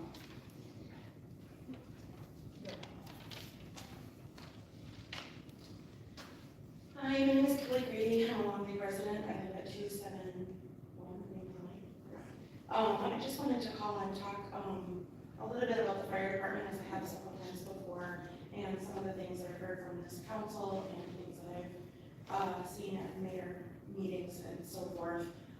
One, I just wanted to point out at the last mayor, or coffee with the mayor, that Mayor Walsh made reference to the fact that the firefighters were in favor of Orono's transfer of pensions and trying to do that. And I just wanted to clarify that that is not the truth, that the firefighters were not in favor of that, they're not in favor of that from the city of Orono, and they're not in favor of that from the city of Fond Lake. As you pointed out, it is not, the pensions are not governed under either one of the cities, and that they have no interest in either city moving forward with a transfer pension option.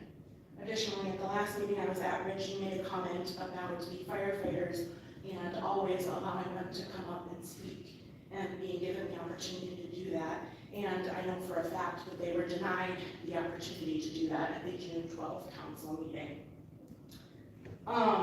Additionally, Mayor Walsh, you make reference constantly in videos and in your thing online that everyone you speak to is behind the fire department, and that is just actually not true, as we have seen here tonight and many other meetings. I would encourage you to revise that language. Additionally, I would like to still see the factual data regarding the 16-minute response time and how that compares to other response times in the area and how that will be improved with the duty crew. And last but not least, I would like to point out that I have submitted dozens of questions to the council on several occasions, and they have never been answered. And yet here tonight, I sat frustrated as an hour and 45 minutes passed discussing a one residence bluff. That is incredibly frustrating for somebody who has actively tried to engage both councils in trying to find resolution related to the fire department, and it is incredibly disappointing as a citizen who relies on that public safety entity. And I would ask the council to please respond to the questions that I have submitted or engage with me in a ways that I can get some of the answers that I would need, including, as one woman brought up, why a new fire department is even necessary. Thank you.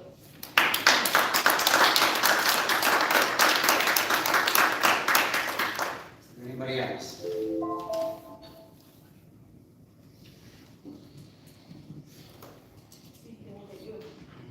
Brad Erickson, 2485 Independence Road. I also have a business down here. I've had for over a decade, 2160 West Wayzata Boulevard in Orono. I see that you guys have answered the complaint with the court, and I'm encouraged by your answers. There are a lot of admissions, a lot of denials, but the two things you don't admit or deny are sending me that video, of course, that you've been telling everyone was a lie, that you didn't send. You even have Mr. Libby, elderly man, running around telling people that I can't prove that you sent it. You sent it, you know you sent it, and I can prove it. And I will. In the court filing, I see I made the list up there too. Also, we made some pretty direct claims against you and against Mr. Crosby being out at Washington, D.C. on January 6th of 2021 during the insurrection, and also crowdfunding for the Proud Boys right here in front of the seal of Orono. How dishonorable can one person be? Right? And he didn't admit or deny those either, did he? Pretty strong denials on some of the other questions, but nothing on that. You know, you can control the narrative here. You are the chief propagandist in Orono. You know that. You have a bully pulpit. But you will not do that in the court of law. Ask your attorney, because someone else will be running the show. And they will not put up with your BS. Believe that. There's one way that this stuff can be settled. Retaining walls, Holocaust videos, J6, the crowdfunding. We could sit down and we could talk about it like adults. But you didn't want to do that, did you? Or is that a false narrative on my part too? Am I just a big fat liar? Because I got the email that says, I don't want anything to do with you or anyone associated with you. And that's from April of 2022. You got some real explaining to do, right? Judges don't put up with any BS, and they have a real keen sense of who's full of shit and who is not. You want to know the whole story? You want to talk about the Holocaust? Let's talk about that shit. You want to think my swear words are pretty bad, pretty nasty, pretty disrespectful and rude? I find you all of those things disgusting. Anybody else not from Orono that would like to come up and speak tonight? All right, seeing none, I will close public comments and come to the mayor council report. Councilmember Johnson. Got nothing to report. Councilmember Johnson. Given that we haven't added the committee share outs yet, but we will in the future, I did want to share that I attended the Future Fire Service meeting recently. And this is a group of other municipal leaders and staffs and fire chiefs. There was also a representative from the State Fire Marshal's office there. And I just want to really emphasize the fact that a good amount of time was spent discussing thoughts on how to move forward with the shared service model for fire. And our neighboring cities are actively discussing ways to reduce redundancies, share costs, and coordinate staffing, and provide high-quality service. So these are the discussions being actively had in our neighboring cities. And it's been really informative to be a part of that group. So I just wanted to share that out. I also want to share that this coming Saturday is the 14th annual Long Lake Fire Department Red Hot Run. On Saturday, it starts at 9. 100% of the proceeds are going to the Long Lake Firemen's Relief Association. And I intend to be there, and I'm very much looking forward to it. So I just wanted to share that. That's all I have. Thank you. I'll address a few things this evening. When I'm handled in a disrespectful way,